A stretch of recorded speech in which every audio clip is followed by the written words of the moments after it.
All right, welcome to the Sports Guys. Another NFL recap, another packed weekend of football with only 3 weeks left after this past weekend. It's really coming down to the end here with some teams already have made it, some teams have gotten knocked out, and then a couple teams are on the bubble. And so it's really an exciting time to be an NFL fan. I will say, Robbie, that the thing I noticed from this weekend was there are a lot more blowouts than there usually are. And I think there's teams that not only are really bad, but there's other teams that are just decimated by injuries. Yeah, yeah. I think for me, the overarching thing I'm walking away this weekend from is that many players can't walk away from this weekend. I think the injury bug really hit. I don't remember a weekend where more teams lost a star player than this weekend. There were, three of some of the best remaining four Packer players that are on the team got hurt in like a 10-minute span. Um, it was a rough weekend for injuries. There have been several injuries every week that kind of end somebody's season as a player, and that Mhm. really impacts the team. You can feel a lot of these teams are faltering because they don't have their starters. That's right. So, but some teams got some players back. Jackson Dart's back, and there are some players that came back this week. But Mike Evans is back after quite a while off. And honestly, when they return, they're rarely as good as they're just not quite up to full speed. So that's not really surprising. But the injury bug really got a lot of teams finished off. If they were teetering before the injury, now they're gone. I looked at the injury list like I always do this week, and they seem to be particularly a lot longer than they usually are. Every Yeah. team has like 25 players on either IR or some type of, injured, not playing, or tentative or questionable or something. So Yeah. it's that time of year where, man, there's very few healthy teams. Really, nobody's fully healthy. And What's crazy is there's a few teams that are really poorly run and the mhm, cupboard's kind of bare anyway. And those teams tend to have a large amount of injuries. So they have a roster full of people you've never heard of, and they have no chance. So the mhm, parity is slipping a little because the bad teams always have usually the longest injury list. mhm. And this year is not much of an exception. But I will say that yesterday and Thursday too, there was a large number of stars that went down. So the NFL's got to be worried because They got to be very worried. you can't, You don't usually see Micah and Mahomes go down in the same weekend. That doesn't usually happen. yeah, These are two faces of the within NFL. minutes of each other, Right. like, yeah. Yeah. And that basically ends those teams' seasons, sort of. I mean, it's not so much that Micah by himself ends the Packers, but they lost an offensive lineman. They lost, and Christian they're already Watson. operating without, Mhm. they lost Watson, who's their biggest threat, and they've already lost Kraft, who was their biggest threat before that. I Um, don't think the they, Packers they're season's depleted. over because they were a good team before Micah, but Yeah. man, they are significantly injured with those three losses. They are. What I'm saying is when you add in Christian Watson, the lineman, and Micah together, um, I don't see how they go on a big run here. I mean, they might be able to keep winning some, but wait till they hit on the road in the playoffs. Like, no Yeah. way. And Jordan Love's playing out of his mind, but I don't think he's quite good enough to carry a team over the finish line without all his stars. 8 weeks ago, Green Bay was the number one seed. 4 weeks ago, they were the number two seed. Now they're projecting the number six or seven seed. I do think they're going to get in, but I think there'll be a shell of themselves from a couple weeks ago. They might get in, but imagine the Lions from last year when they had one defensive starter and they were still able to win Mhm. a playoff game. So that was impressive. But I don't think the Packers are good enough to win a Mhm. playoff game with a depleted roster. Mhm. Yeah, I completely agree. So, thoughts on Mahomes, on the Chiefs, on their dynasty? Is it over? I was just looking; they already have $342 million committed to next year's cap, and the cap's 300 million. So they're already 42 over million the cap, and they're already 42 million over the cap, and a lot of those players may not be ready for week one. So they're in a situation where they almost can't rebuild, and yet they need to. Well, they can. They need to trade some people. Not sure who you're going to trade, but Yeah, I think it's over. I think it's like Father Time is undefeated. So is NFL parity. The way they build it is your guys get old and expensive and injury prone at a time young guys are coming up and inexpensive, and you have to compete against that. And you can't. I think having a nice sprinkle of veterans in with some middle of the road guys in the middle of their career and then a Mhm. bunch of guys in their beginning of their career is the only formula. And if you ever get a little bit old or a little bit too young, you have no chance. You have to have that mix, and Mhm. your GM has to be completely on point. And And also, it can slip also, away really quickly on you. Like it feels like the Eagles are slipping, even though they have Howie Rosen, who's the best in football. It feels like they need to make some changes. and you feel like the Chiefs, they drafted around number 30, 31, or 32 for 7 straight Yeah. years. And Yeah. that means they're at the end of the first round, they're at the end of the second Mm. round, they're at the end of the third round.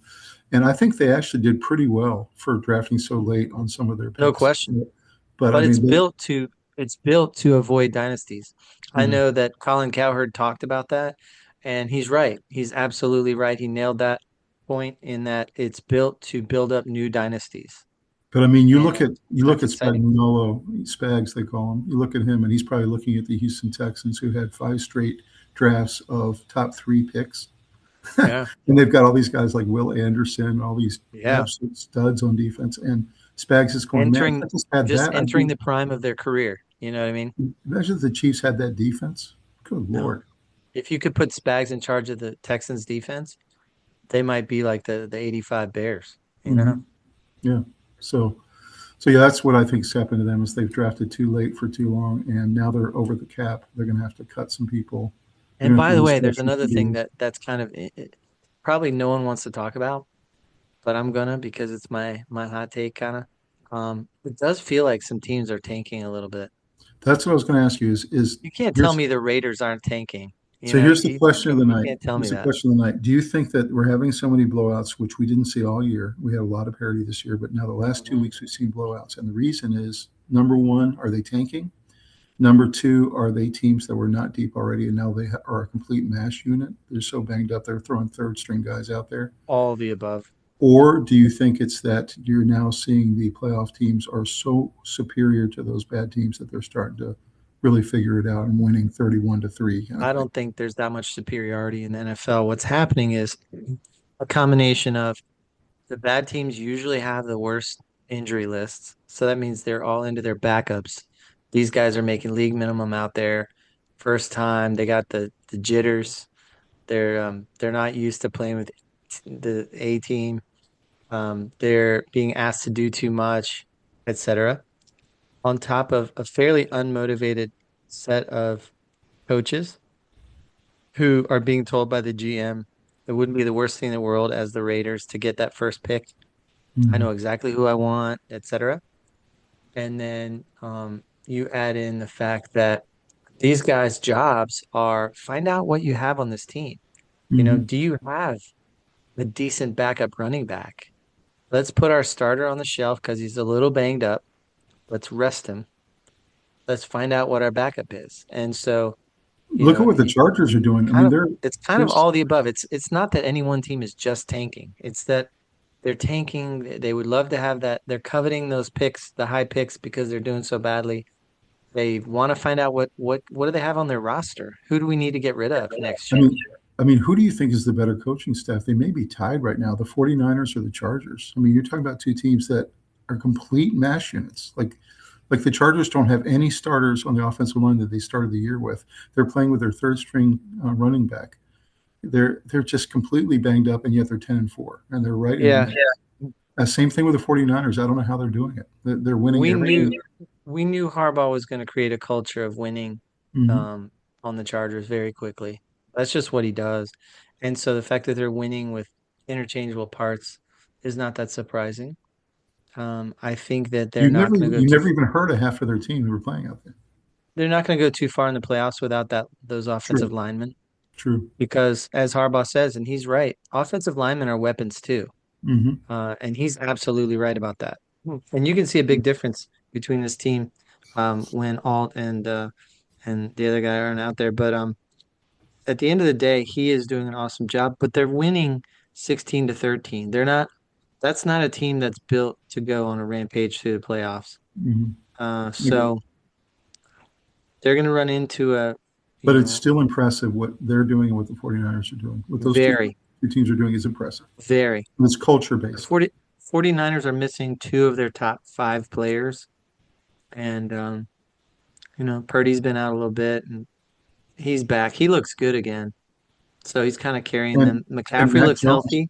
Mac Jones carried them for 8 weeks. He did a great Mac job. Jones did a nice job. They were winning without their quarterback and without a bunch of their stars. They Mhm. are doing a nice job.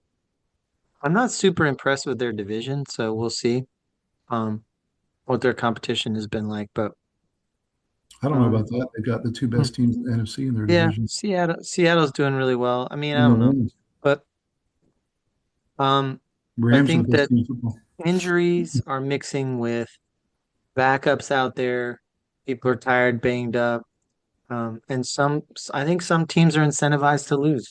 So Mhm. I think that's what you see when you're seeing a 31-3 score or what was another one, 30-0 or whatever. I think that's Do when you your think teams kind of quit. it's probably both? It's tanking and it's that they're banged up and they have no one to put out there. I think it's both. And they're Exactly. probably playing with a backup quarterback who's not very good. Yeah, and Mhm. when like for instance, Commanders Giants 29-21. That's a good game. Uh Eagles Raiders 31-0. No, that's Right, not parity. right. That's That's not just even a terrible. close matchup. So And by the there were way, a couple of those. the Chiefs are now 6-8, and they're turning the ball over to Gardner Minshew. You know what I mean? So Yeah. there's no way they're going to go on a run. You know what I mean? It's Uh, and the Cowboys losing to the Vikings. I mean, but anyway, so yeah, the deal is that we're in the final stretch of the season. Everyone's jockeying for either as low a position as you can get to get a draft pick or as high a position as you can get to try to get a little bit of home field or try and get into the playoffs and anything can happen. mhm. Um, Teams are fighting right now and some teams aren't really putting up much of a fight, but for the most part, most of these games are pretty tight, pretty good. They weren't all pretty, like Seahawks beating the Colts. That was kind of ugly. But I feel bad for the really good players on the really bad teams. I saw Max Crosby throwing his helmet around. I mean, I'm looking at, a generational pass rusher, maybe the greatest ever in Miles Garrett on the Browns. I've never seen anything like this guy. He's unbelievable. yeah, And he's on maybe the worst team in the NFL. I just feel so bad for these guys that are, and he I he really shows, do think the shows Raiders real are the talent. worst. Raiders are the worst team in the NFL. I think the Browns are bottom three or four, Mhm. Yeah. but their roster's not bad. I think they're a bad organization. They need to like really take a look at their culture. Yeah, I saw Stephen A. Smith yelling at the screen the other day, like, "You got to get Shador out of there. It's going to ruin his career." So I I don't heard a know. really interesting, I heard a really interesting thing today. I saw a video where people said that it makes sense why Stefanski is so against Shador Sanders. It's because Deion Sanders had a press conference where he humiliated Tim McCarver. Do you see this? I did see that. And Tim McCarver is um, Stefanski's father-in-law, Hmm. and so he was a young guy when it happened, and he watched him get humiliated. Um, and so he's always kind of carried that chip against Deion That's not the Sanders. only thing that happened. The other thing that happens before the draft last year, you and I did that draft special before and after, but before Yeah, that, Dion yeah, gave a press conference and they asked him specifically, what are some teams you would not want Shador to go to? He named I four know. teams, and one of them was the Browns. And I'm not going to say that anything that Shador did helped the situation. The way he acted, he was strange. He was giving the teams that interviewed him questions and quizzes and stuff. it He was just very acted strange. really strange. Yeah. He didn't endear any of these organizations to himself. And I think the Browns just desperately picked him, just saying, well, we might as well grab him. He's out there. But I think Stefanski didn't want him. There I was one think point. one point in the preseason, the Browns had 6 quarterbacks on their roster. I mean, that's the kind of organization they are. I mean, they don't know what they're doing. Yeah. If it's, I mean, let's face it, if it is personal like that, like if all of that is completely accurate, it seems like you couldn't have picked a worse team for Shador to go to. That's right. So, but you know how I am. Number one, I think people are getting fired too easily. I think teams need to just lick their wounds and kind of rebuild around what they have and have continuity. I think You're also not a big fan of rookies playing at all. I'm So, not a big fan of rookies playing, but I like them on their rookie contract. So I think going in sometime, especially quarterbacks, I don't, if a wide receiver goes in as a rookie, I'm fine with it because his blocking assignments are not as important. They're not going to get your quarterback killed. They're and you very see what important. happens. You see what happens with a guy like Egbuka. I mean, they can produce right away. These rookies. Right. That's right. Wide receiver is a position where you can end up getting out there and doing your thing. The problem is if you run the wrong route, your quarterback's left high and dry, and he gets mad because he's throwing picks that aren't his fault, and everyone's going to talk about what a bad day the quarterback had. So you don't want to do that. But if you know your route tree and you've been consistently doing it in practice, you deserve to get out there. But as a running back, you have to learn the blocking scheme so you don't get your quarterback killed. But for the most part, Mhm. running backs are ready to go as rookies if they get the blocking down. That's right. But quarterbacks, no. I mean, there's just too much to get the team up to the line of scrimmage, etc.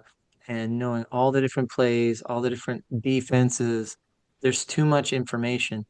And I think they need that whole first year as an apprenticeship.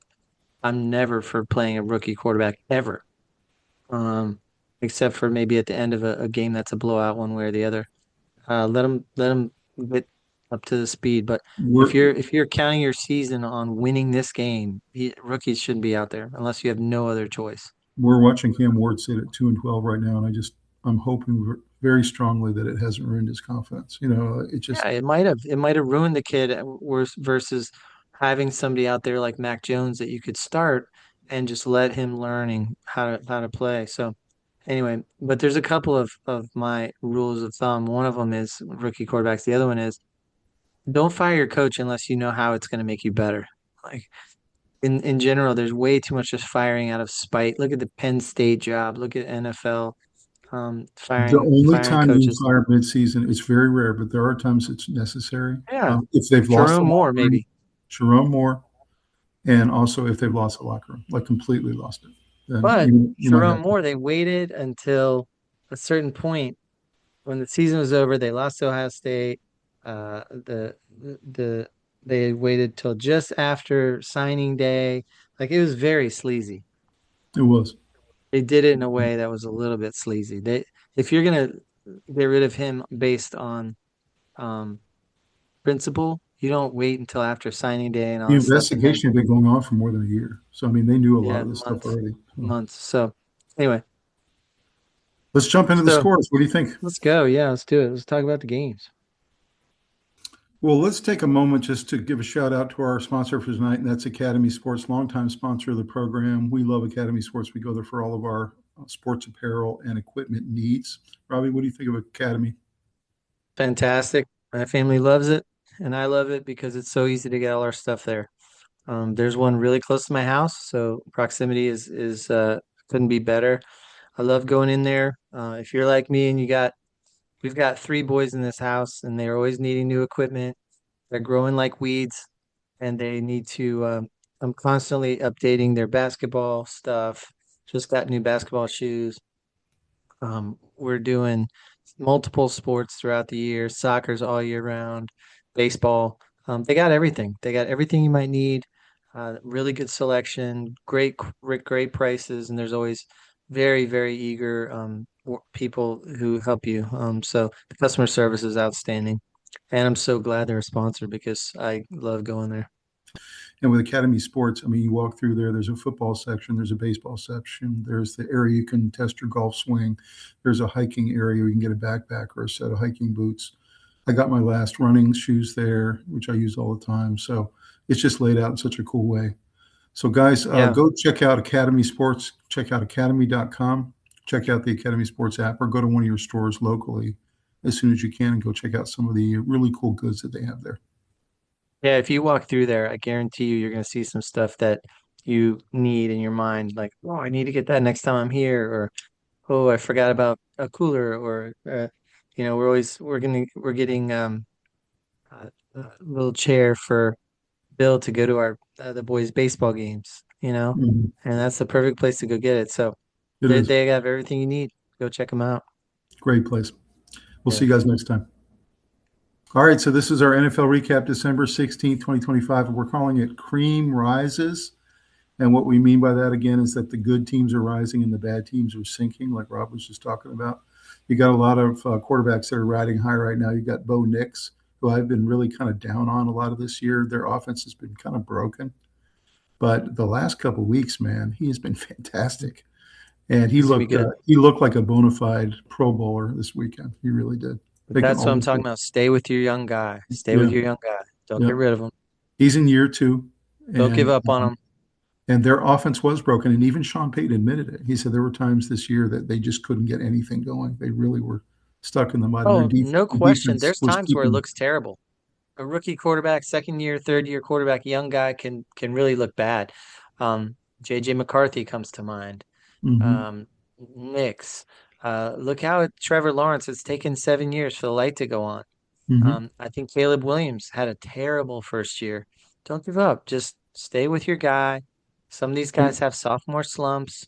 What's wrong with different quarterbacks in their second year? Sometimes they get looked at like there's something wrong. No, they just got to And, work their way through the adversity. and And you even see two what they're weeks made of. ago, I was talking about, Denver has either the first or second best defense in the NFL, but that I didn't think their offense was good enough for them to win a championship. And Yeah. now I look at the way he's played for 2 weeks in a row, where he's playing at an incredibly high level, throwing 3 touchdowns a game. And now I'm sitting there thinking to myself, okay, they have both. So there's no reason they can't be a contender Right. because they have that Look how defense. people were willing to give up on CJ Stroud last year. That's right. He was in a Exactly right. sophomore slump. So, there needs to be more patience. So he's really coming into his own. The other guy whose offense has been stuck in the mud just below him is Jalen Hurts. Mhm. And the Eagles have really been poor this year compared to previous years, and they haven't been able to run the ball very well. They did have a pretty nice game this weekend, and they look Oh like yeah. a little bit like the Eagles that we're expecting. And if they play like that, and they have that kind of defense, and they have Saquon Barkley, Yeah, they Saquon looked like he's supposed to. yeah, Defense looked good. they can contend if they play like They were that. clicking. They Yeah, can they were contend. clicking. Yeah. They had some special plays with Goddard, and Hmm. they looked like they were having fun again. Like when the Eagles look like they're having fun, they're about as good as anybody. Same with the Lions. So that's why I'm calling it cream rises because a lot of these teams, it feels like, are now in the stretch run. They know it's 4 weeks left, and they've got to get it into high gear, and they're starting to do so. So another team that did that this weekend was the Buffalo Bills with this unbelievable Very comeback impressive. down 24-7 at half to the Patriots, who a lot of people thought was the best team in the AFC. And Yeah. back comes Superman, puts on his cape, doesn't have anywhere near the roster a lot of these teams do, and finds a way to get it done. And he was slinging the ball over the field and running touchdowns in. But also Uh, James Cook.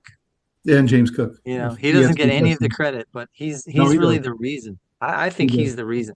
When Yeah. James Cook goes off, they win. When Yeah. he doesn't, when he disappears, they lose. I don't care what Josh Allen's doing. You know what I mean? Yeah. It's really simple. And that's your opinion, and I agree with you. That's However, my opinion. I still think In Josh fact, Allen's the best player in I the. thought so highly of Allen's performance. I actually had him as my background, and then I thought about it. I said, no, what Trevor Lawrence did this week was so much more impressive than anything else I saw that I had to pull down Josh Allen and put up Lawrence. But because I saw that shows how well I thought Allen did this week. I, But I people saw think five he's pundits. Superman, I and saw honestly, it's James Cook is the Superman. When he goes off, that team He is wins. fantastic. There's no doubt they win more when James Cook plays well, but I saw five pundits this week that I really respect their opinion, and all of them said, all five of them, that he is clearly the best player in football. There's just no question about it. And this was, John Gruden, this was Troy Aikman, this was all these guys that are looking at this guy, and he just looks different compared to the other quarterbacks. He's 6'7". He's basically like Yeah. John Oh, Elway crossed with Cam Newton. That's what he when is. he's on, yeah, He when he he's on, bowls people he's over at the incredible. goal line. You know what I mean? It's just like he's just different. He's just Yeah, different. he had a great week. He was Yeah. my background, Yeah. And when you get him but and James Cook playing well in the same yeah, game where they both have three yeah. touchdowns, When good that Lord. happens, they're almost unbeatable. Yeah, that's I right. don't care how many points you have over them, they're going to come back on you. So another guy who's riding high is Mr. Purdy from the 49ers. He comes back into a team where Oh, good. Mac Jones took them 6-2 while he was out. Pretty amazing. And Yeah. they're sitting there right now at 10-4. They're looking really good for the playoffs. Purdy's playing well. He's got some of his guys back. Kittle's playing at maybe the best level he's ever played at before. McCaffrey's running like crazy. He's going to get 1,000 and 1,000. Mhm. And what are your thoughts about the 49ers and how they're doing it? I mean, they're just doing they're doing a good job of taking the opponent that they're facing and just grinding them down with a nice combination of ball control offense, dink and dunk, McCaffrey, um, Juwan Jennings coming out of kind of nowhere, where he looked like a wide receiver 3 or 4, maybe lower than that a couple years ago, and now he's a weapon. So I mean, He is. it seems to me like they've replaced their weapons pretty nicely. And do you think Robert Saleh is one of the best coaches in Yeah, football right now as the defensive yeah. coordinator? He's doing it with He a could, bunch of guys you never heard of. exactly. He takes backups and all this stuff and he makes them into a good defense. But I mean, Purdy doesn't get enough credit for being super efficient. He's very efficient. He always has really good numbers. He's usually at the top of the league, if not leading the league in QBR, and he'll be like 21 of 29, you know, uh, 24 of 28. You know, he's he's just very efficient. He doesn't make a lot of mistakes at all. And so he gives his team that's sort of depleted a real good shot of winning because he Yeah. doesn't have self-inflicted wounds. I'm really impressed with the 49ers this year. I don't know how they're doing it. I really don't, Yeah. especially in a really tough NFC. It feels So, like a little bit of smoke and mirrors, but a lot of yeah. credit to the players that are keeping it all together, a couple of Mhm. their stars, and the coaching staff's doing a really nice job with what they have. So another guy who's playing above his, you know, another guy who's playing above his roster right now is Mr. I'm sorry, is Justin Herbert. And what he's doing with a depleted roster with Yeah. essentially all new starters, all second string starters on the offensive line, with a third string running back, with a bunch of wide receivers you never heard of, and Lad McConkey. It does feel like they're Tight ends starting to you never settle heard of. down and get some players back. They got Amari and Hampton back. So now Right. they have Vidal and Hampton, Hmm. two-headed monster running the ball. That's a dream for Harbaugh. It's Hmm. also a dream for their passing game. Hmm. I think that they're beneficiaries of a good running attack. I also think that because you lose those big linemen early on, fairly early on, you're able to get your backups up to speed. Harbaugh's really good at getting offensive line play. It's true. He's a smash mouth guy, and And so look at all these culture builders. You got Sean Payton in Denver, culture yeah. builder. You got, of course, Shanahan is one of the brightest minds in football, the Hmm. way he's got the 49ers playing. You've got Jim Harbaugh comes in and in his first season has them 10-4 with a You knew depleted he would. roster, though, Robbie. Yeah, And then, no, all these guys and the way they're playing is pretty impressive, these guys that really build it is. cultures, you know? How about the turnaround of the Texans too? Well, absolutely. Yeah, it's Yeah. incredible. A lot of teams have really made their move. I mean, with the Chiefs down and the Eagles struggling, and the Bills struggling some this year, Yeah. it's wide open. Mhm. It's wide open. Yeah.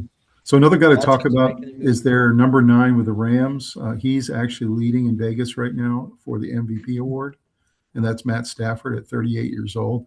He is actually number 1, and Josh Allen's number 2 in Vegas for the MVP. Mhm.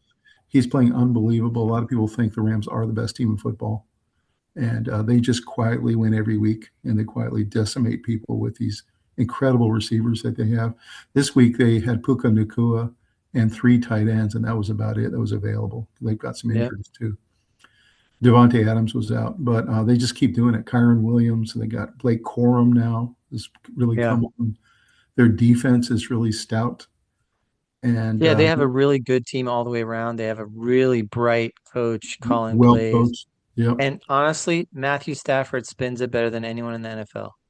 God, he throws a nice ball. When I've been watching him more lately, and my jaw's on the ground when I see the Yeah, ball come out of his hand and it's a yeah, dart.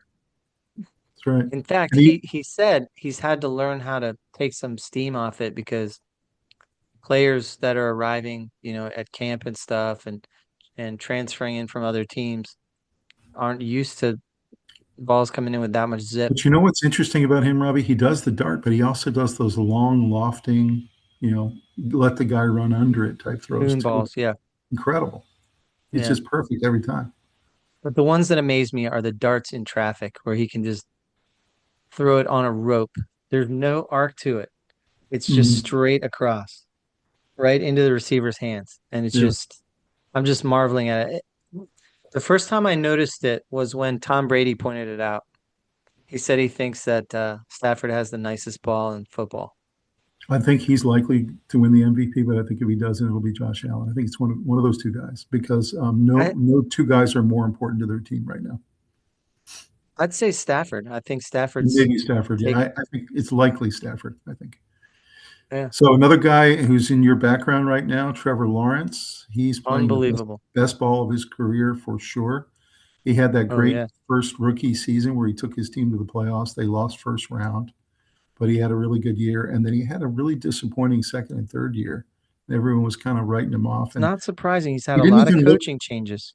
he didn't even look good this year very much until about 3 weeks ago. And then all of a sudden, his team was kind of winning on defense and running the ball with Etienne. And all of a sudden, these last 3 weeks, he's just been tearing it up. It's Proud of just this take incredible. because I reminded you of it today when we were driving in the car Yeah. that I called this early in the season. This was my sleeper team. And I thought Lawrence was going to have a good season. And there's a lot of reasons for that, but this is when the light bulb goes on for a lot of players is year 6, year 7. Um, it's been a painful process to get someone to this point because you've had to not give up on them and you've Well, and had he to has a pay much them better for roster. probably a couple of years where you're paying them max salary and you're not getting the results. So you want to give up on them and go draft a new guy and put a new guy in there cheaper. Um, that's not what in the long run can build somebody who's steady and ready for the playoffs. In 5 seasons, he's had 5 coaches and 5 I offensive know. coordinators. That's why So, that's why I was saying yeah, stay with him, stay careful. yeah, But he had such a good game. I had to have him as my background because we need to recognize something historic here. it He's the was. first quarterback in history to have 5 um, touchdowns throwing, 1 running, and over 50 yards rushing. It's never happened before Yeah, in NFL right. history. That's right. This was an NFL epic performance. It was incredible. In fact, that's the kind of performance you have that can get you on Hall of Fame watch for the first time, where they Hmm. start thinking of you in a different way. That kind of performance. And I'm not saying he's Hall of Fame. What I'm saying is, for the first time, you could think about, well, if his career goes in the right direction here, he could make it. Prior Hmm. to this game, I don't think anybody could see that. But Hmm. um, if you have an NFL all-time kind of performance, you show what's possible. You show the ceiling. It's It's true. way higher than people thought. So Well, I've been that's hard on exciting. him. I've been hard on him this year, but I have been watching, even when he wasn't playing well, his team winning. And so, Yeah, it's clear the Jaguars are a very good team. And now when he plays like this, they're a dangerous team. What I would they say. are. And if you give them 1 or 2 more drafts, I think, Yeah, yeah, you know, it'd be really they good. they might be able to do some damage. But I'm really impressed with the Trevor Lawrence and ETN combination. They've been together since college, and there's something about it that really clicks. And when they're going, ETN's not just running the ball well, but he's receiving the ball well. He's catching the ball Right. really well out of the backfield, and that's really hard to stop. I mean, they had teams have been struggling with trying to shut that down. So Yeah. talking about culture builder, they bring Johnson into the Bears, and he comes into a situation where there were people already writing Caleb Williams off, Yep. writing the Bears off, and they just looked terrible, and he wasn't the number 1 pick that they thought he was, and all of that. This year, in the first year together, Johnson puts a new culture into the locker room, and all of a sudden, Caleb Williams looks like a Pro Bowl quarterback. He's making Yeah. all the right reads. He throws the ball harder than almost anybody I've seen. Throws He's it gotten well on rid the of a lot run. of his bad habits, holding the ball too Yeah. long, Doesn't throw as many picks anymore like he taking used to. risks. Even when And he takes a risk, there was one particular play where he threw across his body, across back into the field, which is yeah, a no-no. and last Um, year, Robbie, he was good in the first quarter and he was good with scripted plays, and then he was bad the rest of the game. This year, yeah, he has 5 fourth quarter comebacks already. So I he's mean, learning. he's become great late He's all of a learning. sudden. He's learning. He has the right coaching staff around him. He's got nobody ever questioned the supporting cast. I mean, he's got a lot of stars on that team, and people question their line play, but definitely the coach has gotten a hold of him I and can't gotten believe I'm rid of saying this, but a I can't lot of believe the I'm saying bad this, habits. but do you really want to play the Bears right now? They're playing really good defense. They can run I the ball. mean, they're I'm, ranked, at the top, but I don't think they're that scary of a playoff team. Mhm. But I'll tell you that you give that coach one more year, 2 more years, Yeah. that's gonna be a really solid team. A couple more He's going to get drafts. some Coach of the Year votes. You watch. I mean, he Yeah. took over a Yeah, team he's that was done in a really terrible. nice job with Caleb Yeah. Williams, and that was the biggest thing that was holding him back was Right. that he was not functioning very And you properly. can see he was kind of getting on him in preseason and in training camp. He was kind of getting Yeah. on him. And I know Caleb was getting a little discouraged, but he kind of needed that. He needed a little medicine. And Yeah. it seems like it's worked. So the last guy on the screen here is CJ Stroud and the Texans. I mean, I have to say, maybe the most surprising team this year. They really started pretty poorly. They were sitting there at 4-4. No one saw this run coming, and all of a sudden they rattle off 5 out of 6. And their defense looks like the best team in football. Their defense is just scary. Yeah. They're all over the field. They're ball hawks. They sack you at a very high rate. They're always in the backfield. Lots of tackles for loss. And so you have that kind of defense. Then you have a C.J. Stroud who seems like he's very resurgent this year. He's throwing the ball really well. Nico Collins is healthy. He's got a nice tight end to throw to. What are your thoughts about C.J. Stroud and the Texans? CJ Stroud is the beneficiary of low expectations, a bad sophomore slump year, and quietly building through the draft and an extremely good defense. So Mhm. all those things build you nicely a team that can throw the ball away and punt because they know their defense isn't going to let it get out of control. Um, Having a good defense is a quarterback's best friend, along with a good running It game. is. So if you have this defense that is playing so well and full of stars, full of young talent, not expensive, not overpaid veterans, young, healthy players out there wreaking havoc. All you got to do is go out there and not lose the game.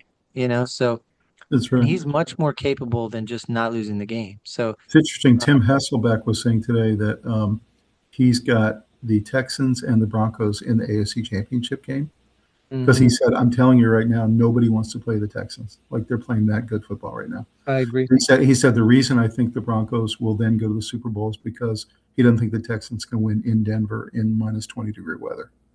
Yeah. Um, but The I Texans are mean, on a 6 game winning streak, there's no and reason they can't go on a they run look like they have the best defense in football.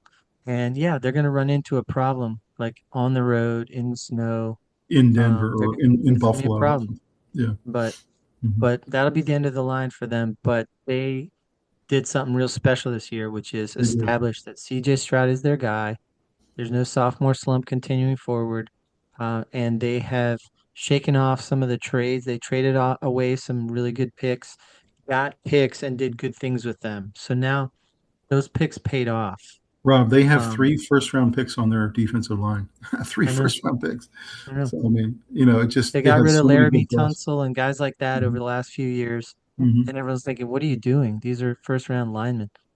And they have replaced them with really good players that are all on rookie Mhm. contracts and Mhm. are solid and they're not overpaying for them. So That's right. that lets them go get good players. And They're Nick impressive. Chubb has come back. And Mhm.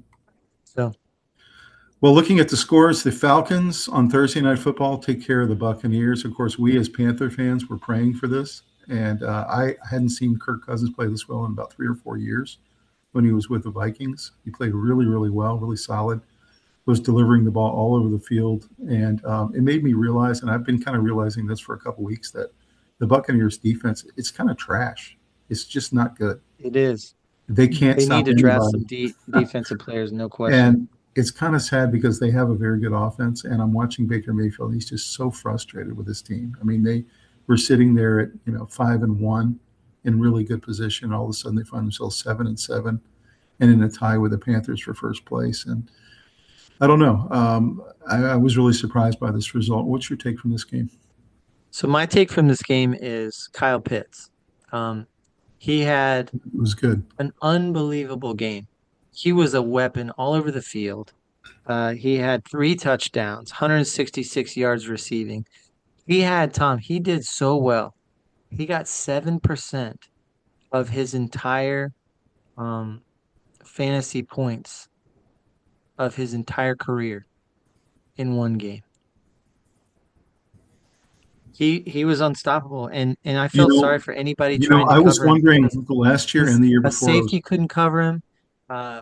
Linebacker couldn't cover him. There was nobody could cover him. He was too quick. He looked Didn't you like a feel a wide little bit? receiver. Didn't you feel like Travis Kelce in his prime? I mean, that's what he felt like. Like no one can cover him. There's no position that can cover him.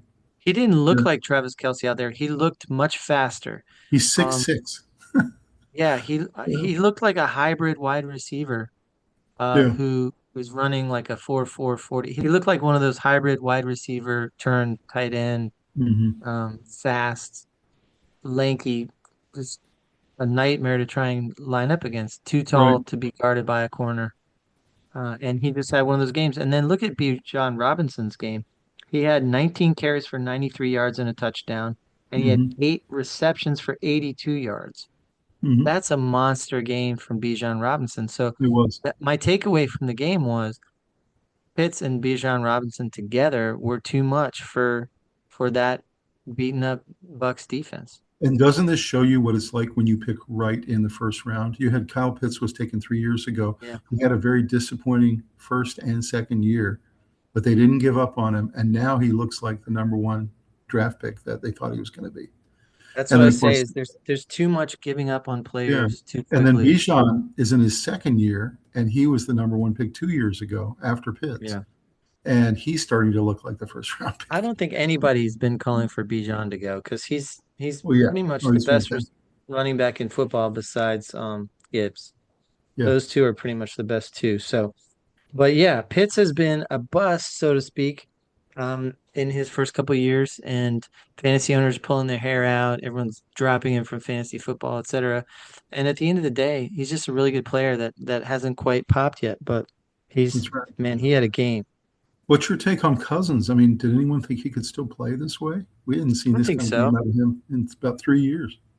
I think so. I've questioned Atlanta's choice of signing him to a big contract and then immediately going out and using a lot of draft capital to get Penix. That didn't make sense to me. Like I think that's mismanagement by your GM. But it's nice to have those quarterbacks. I thought Cousins is.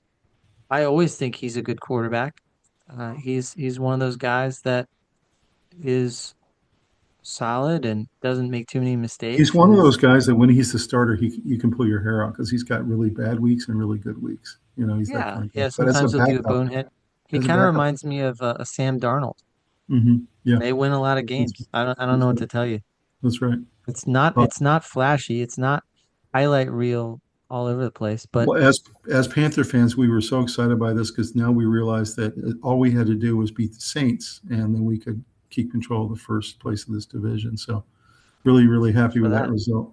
So the Bears completely dismantled the Browns, and all I can say is Shador Sanders, welcome to the NFL, because he had 3 picks and he just looked completely yeah. lost. They were in his face all day. I didn't even know the Bears had this good a pass rush. And Well, I think Caleb had a special game. Caleb had a Um, really nice game. DeAndre 17 for Swift, 28, 242, 2 touchdowns, and DeAndre Swift, who used to be on the Lions. I mean, yeah, he's just playing fantastic ball this year. And yeah, he is.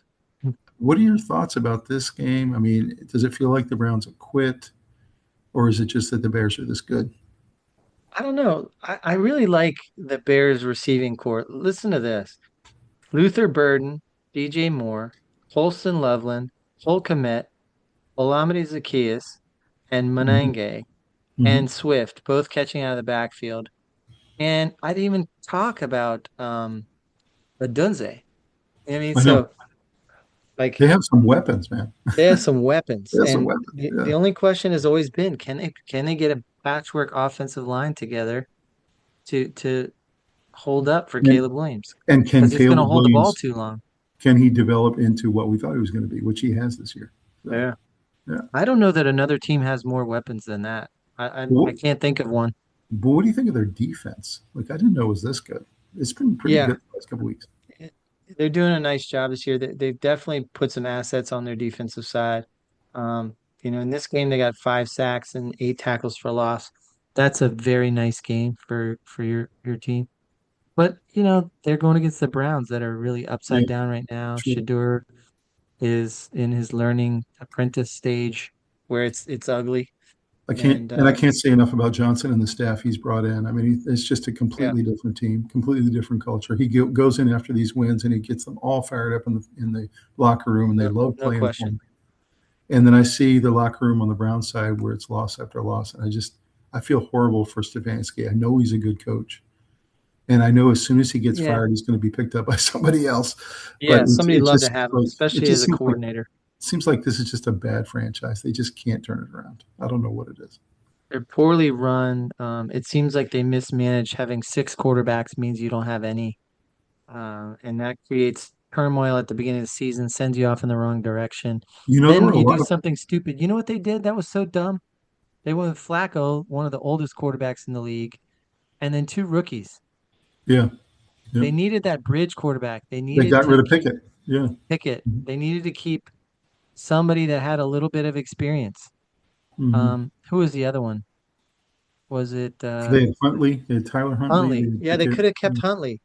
They should have Hmm. kept Huntley and one of the rookies and traded the other rookie and just gone with it. And Yeah. that way you have an old veteran, a young veteran, and then a brand new Hmm. quarterback that shouldn't see the field this year. That's right. Yeah, Completely mismanaged. So, it and it was is. always questioning who's going to be your starter, Do you, do you so think Stefanski's going to get fired? probably. Yeah, I think he will, and I think he'll get I picked think up immediately. I think the problem with them He's is very their good. is their general manager, not Yeah, their coach. I know he's going to get fired, and he shouldn't be. So, Yeah. so But the next game, Bears ran all over them. They won every stat category, 3 for 4 from in the red zone. I mean, there's not one area that it didn't look like they were the better team. this next game made no sense at all. You had Joe Burrow coming in riding high off of 2 wins and then a very narrow loss to a very good team, and he played really well. And he'd been distributing it all over the place. And all of a sudden, he just kind of has a thud game where they just kind of bit the dust in this game.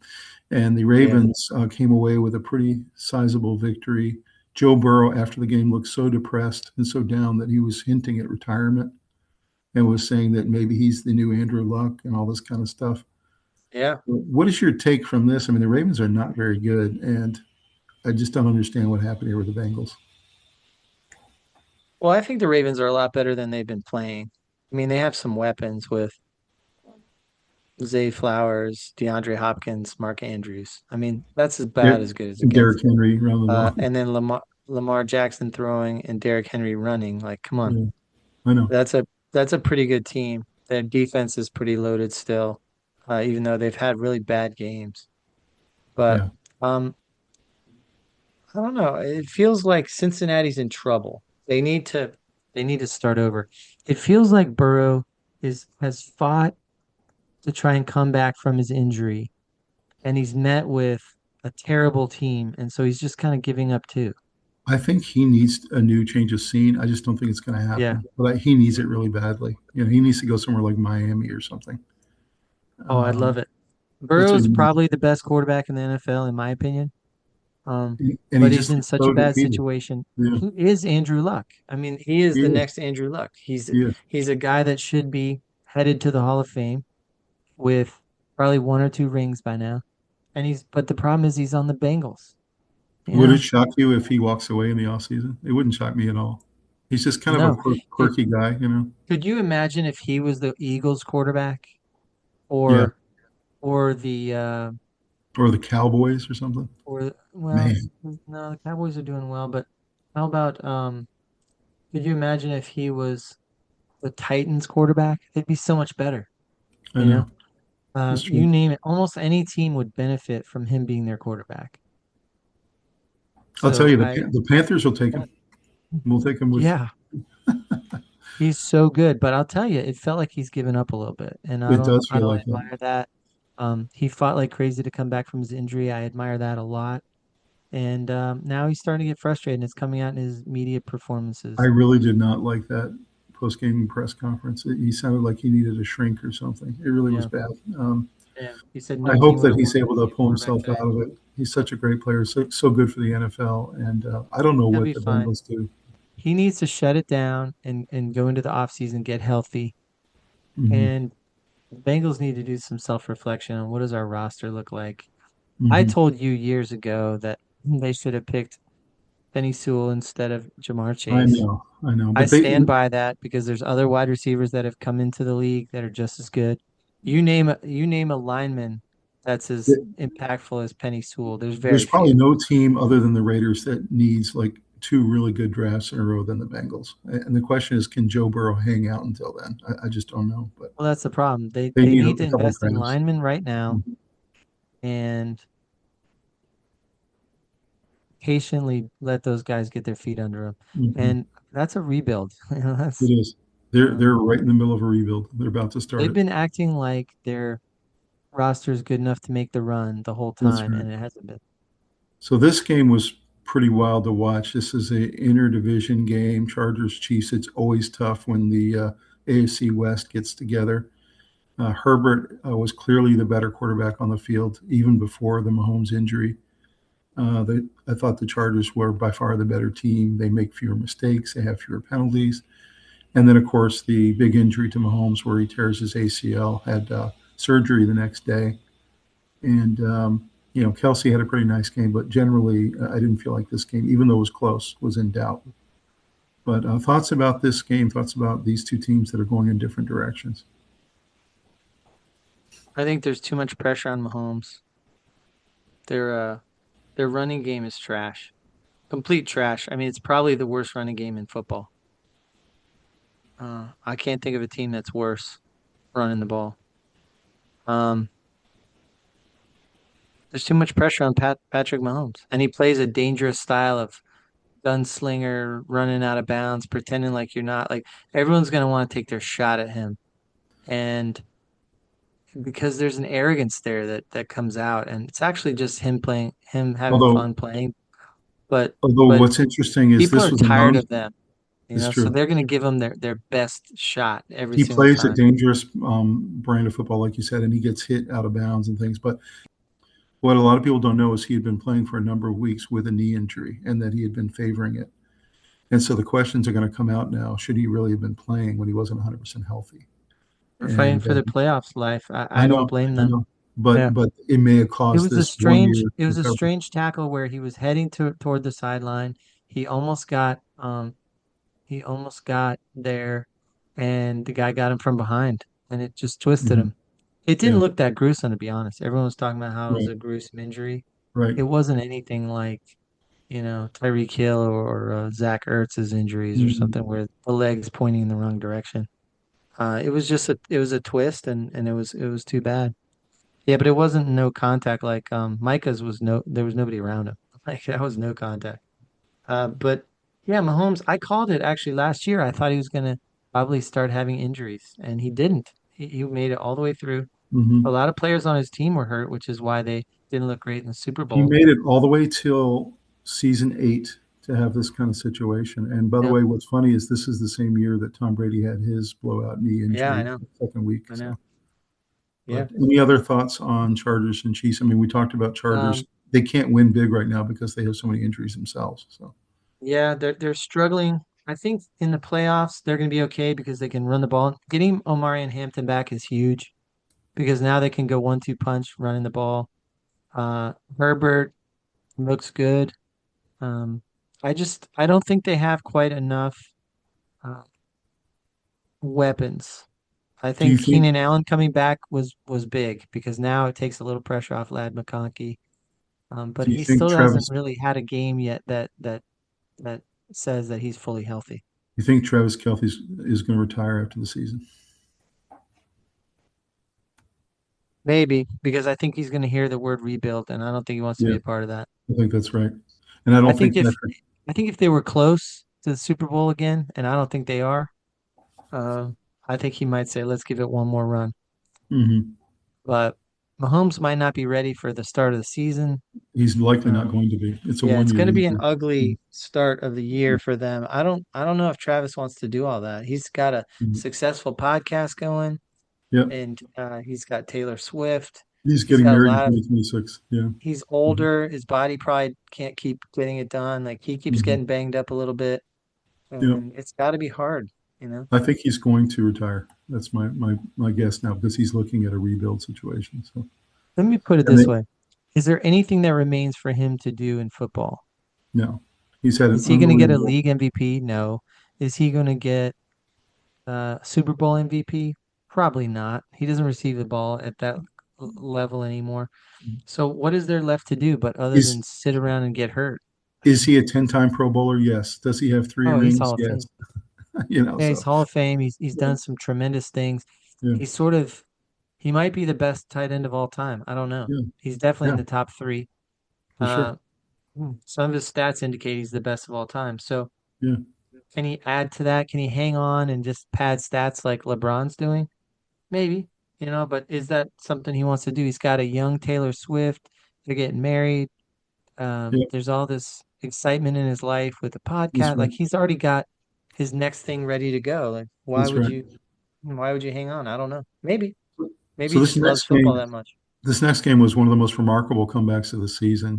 You have a Yeah. Patriots team that was sitting at 11-2 and goes roaring out to this huge lead, 21-0, 24-7 at half.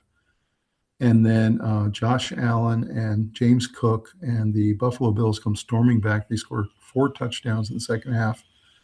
They even counter the 1 touchdown the Patriots got, which was a beautiful run by Henderson. He was actually stuffed up the middle, and everyone thought he was tackled. And then he kind of bounces out to the left and goes about 75 yards for a touchdown. Henderson, man, what a player that guy is as a rookie. Oh my God. But So the there were two plays this week that really stand out to me as the coolest plays of the entire week. One was the one you're talking about, where um, it was sort of a run to the right, and then it got bottled up, and he doubled back, and Drake May led the charge down he the was the field. lead blocker. I couldn't believe He it, was and he sprinting ran so downfield, fast. and Yeah, instead of him engaging the first defender, which would have been the easier play, he was more lined up with him. He sprinted a little harder and got to the second guy and walled him off so that he could run in the rest of the way and score the touchdown. So that was incredible. Um, just the effort by that quarterback. Drake May was doubled over on the sideline, exhausted after that play. But that's the kind of play that makes your team fight for you. And even you though know they what? lost, Did it you was a know Drake statement May? play. Did you know Drake May was that fast? Like I had no idea. No, no, That was I know incredible. he's a running quarterback. He's a very talented, athletic quarterback. But I didn't know he could run out front of full sprinting running back and stay with him or even widen the gap. The other play that stood out to me was one I forgot to mention earlier. The Ravens, Kyle Van Noy with the incredible interception of Joe Burrow, and then he's running it back and realizes that the the the cordon of uh, Bengals guys was coming in on him, and so he hands the ball off to Gilman, and he took it back to the house. So it was a pick six. And that was the other play that was spectacular for the whole weekend. But for the most part, those were the two that stood out to me. But the Yeah, comeback that the Bills had in this game was the story. It was amazing. It was absolutely amazing to watch Josh Allen. He made it to being my background until I changed it. I realized, Trevor Lawrence had an NFL all-time great performance, so he needed to be up there. But uh, really, Josh Allen's performance was And no one talks about noteworthy. his tight ends, but he has two of the best tight ends in football, in Kincaid and Knox. He actually has three. And He they're has three tight fantastic. ends that he throws to regularly. Yeah, But Allen had a really nice game. He led an incredible comeback. It was gutsy. He had 48 yards rushing. But James Cook was so pivotal with incredible. his 107 yards and two Yeah, touchdowns. He had a huge, huge hand in that comeback. And when those two guys are clicking, that is one of the more dangerous teams in the NFL. no doubt. No Their doubt. And this defense was, isn't great. They played pretty well in the second half. They had trouble stopping them in the first half, mhm. and but it was an incredible game, really. I did not see that coming when I saw the 24-7 at half. I thought to myself, the Bills, they'll probably sneak in as the 7 seed, but they're not going anywhere. And then all of a sudden, this tandem you talk about just absolutely exploded out of the page. Yeah, It was really when cool to the see. when those two are going off, you're Yeah, talking about you got to be 100%. the best team in the league to beat them. But yeah, that broke the Pats 10-game win streak. But I don't think it's the worst loss in the world. I think it definitely hurts them, but it was also a wake-up call. So next game was our Commanders finally get a win. They had lost 8 in a row, and they Yeah, finally get a victory, 29-21 against inter-division rival Giants.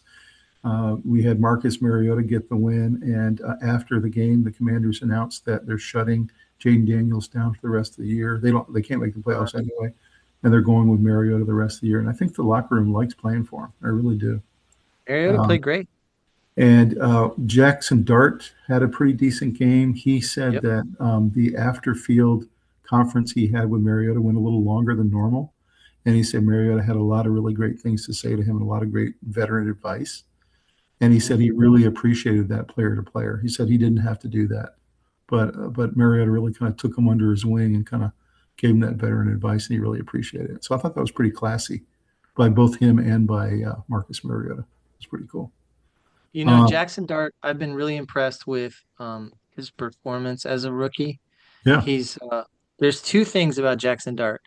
I love the way he doesn't really take sacks very much, hmm he's and strong too. but two, I don't like the way he puts his head in harm's way too often. He came off for a concussion protocol in this game too, I know, so he did. that has to get cleaned up. But he's a young quarterback, tremendous upside. His ceiling is very Doesn't he high. feel a little bit like a first year Josh Allen or something? Like Yeah, he looks yeah, big and he does. strong, big arm. He's He not can quite as run. big or strong, but he's pretty Yeah, big and strong, and yeah, he's definitely I like the way he's got leadership qualities. People will he follow does. him. And people like him, and he's smiling all the time. But listen to their wide receiving core. Theo Johnson, Wandale Robinson, Right? Darius Slayton, Daniel Yep. Bellinger, Tyrone Tracy, Hodgins, Singletary. That's To not good enough. to say the Giants I know are they have Malik Neighbors, but he's hurt. But there needs to be two or three other guys. Like, to say that the Giants are 2 drafts away would be an understatement. They need a lot of yeah. drafts. They need a lot of help. I've been very impressed with Yeah, Wandale Robinson this year, yeah, but I think he's a three or four, you know? I do too. I don't think they have a one or two right now. Yeah, I mean they're missing their top receiver. They're missing their top running back. I mean they're just Tight and end. they already have a thin roster already. So it's Yeah, their tough. roster is actually it's pretty pitiful. I was happy to see Krosky Merritt had his best game as a pro in this game. He played really, really well. Had some really nice runs. Had a They really have a nice nice touchdown. defensive line, really good, but Yeah, that's about it. Like defensively, they're really thin. yeah. Offensively, they don't have weapons, you But know? I really like Krosky Merritt. And I'm really happy to see that he's starting to really get usage by the team. So good for the Commanders picking up this win. It was kind of the battle of the toilet bowl, but Yeah. You know but what I will really say? happy to see it. They would be a different team with with their weapons out there. Yeah, no, it's true. Scatterbo, if Scatterbo is still out there, if Malik Neighbors was out there, like they'd be a True, little better, you know. true. So But their they defense still needs a lot of help. their defense needs a Yeah. lot. Their offense needs a couple more.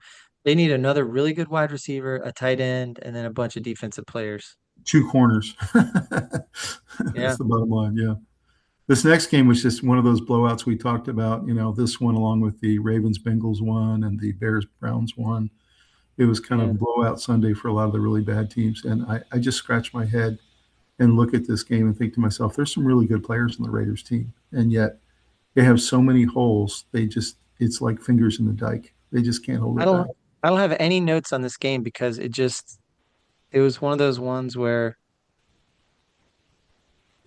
there wasn't anything spectacular. I mean, you look at Jalen Um, Hurts' numbers. Eagles He's played 12, nice. 12 for 15. They don't ask him to do very much. Yeah, 175 and three touchdowns. So basically, that's when they're good.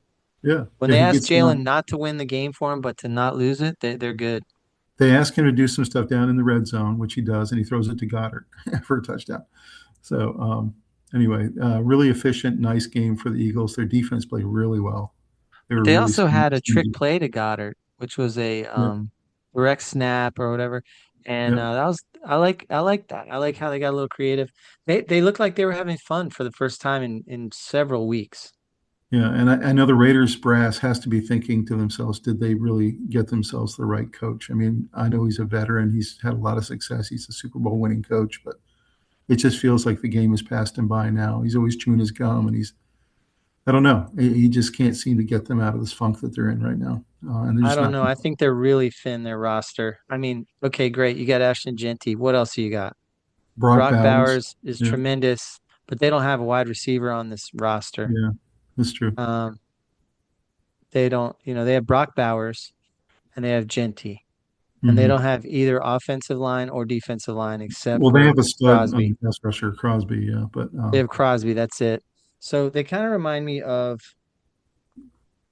you know what I think is going to happen to these rebuilding teams? I think you're going to see in the offseason, you'll see Hendrickson get dealt from the Bengals. You'll see Crosby yeah, get dealt from the Raiders. You'll see, some of the other big players. You might even see Myles Garrett get dealt from the Browns to go get picks. And I don't these think teams, so. I think Garrett's going to stay with the Browns for whatever reason, but I think you're might, right about the other guys. yeah, they I need just picks. think when I look at the Raiders roster, they're the worst team in football. Yeah, they really are, Um, 100%. So I this mean, game, who's their quarterback? You know, I know, Geno it's Smith. Yeah. yeah. I mean, come on. So this was Trevor Lawrence's best performance as a pro. There's just no question about it. With the 5 touchdowns and the one running, 20 for 32, 330. They just were rolling. Trevor Etienne Yeah. was just going crazy. The Jets are just absolutely pathetic. Yeah. They're not much better than the Raiders. And any take on this game? Well, I called that my sleeper team was the Jags because I think their division is a little on the weaker side, and it let them. I think this is Lawrence's year to establish himself as a real starter, and I think they've quietly been slowly building up some of their players. Jacoby Myers was one of the biggest pickups in all of free agency this last year. That was probably the best free agent pickup that there was. I mean, you could say Micah Parsons until he got hurt, but Jacoby Myers was right there with him. You put him with Brian Thomas, and they got a couple other guys too. Mhm. And then they got a two-headed monster running the ball, Basil Tutin and um, uh, Etienne. Etienne Hmm. and so I think they almost always have a good defense. And their Uh, defense is better than I thought. I mean, I knew it was it's good. swarming. They have It's really athletes. good. Yeah. They have, good secondary, good players. So And they have a good it's special teams. They got a good kicker. They got a good punter. it's a good roster. It It's a is. good roster.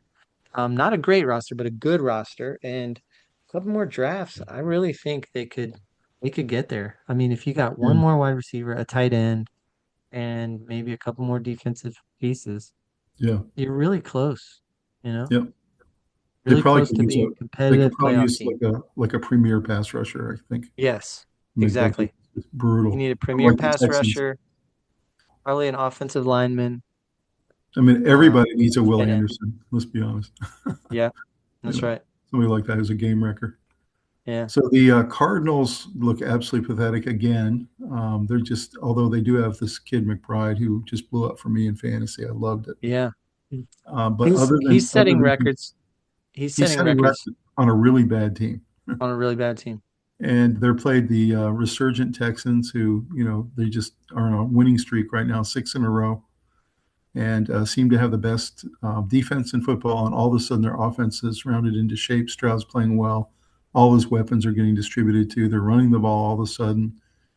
And what's your take on this game and where the Texans are going, where the Cardinals are going? 6 game winning streak for the Texans. Stroud had a really nice game, 22 of 29, 260, 3 touchdowns. Um, QBR was lower than I would have thought, 61, but uh, he's a nice leader.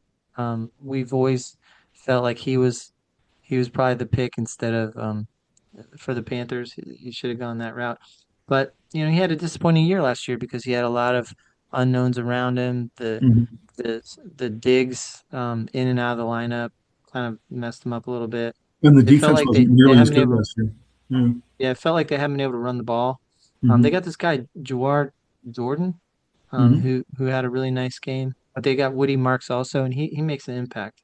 Woody Marks is definitely a nice player. And then Nico Collins showed back up, and he had 2 touchdowns. He's Hmm. a star. He's So fantastic. Dalton Schultz at tight end.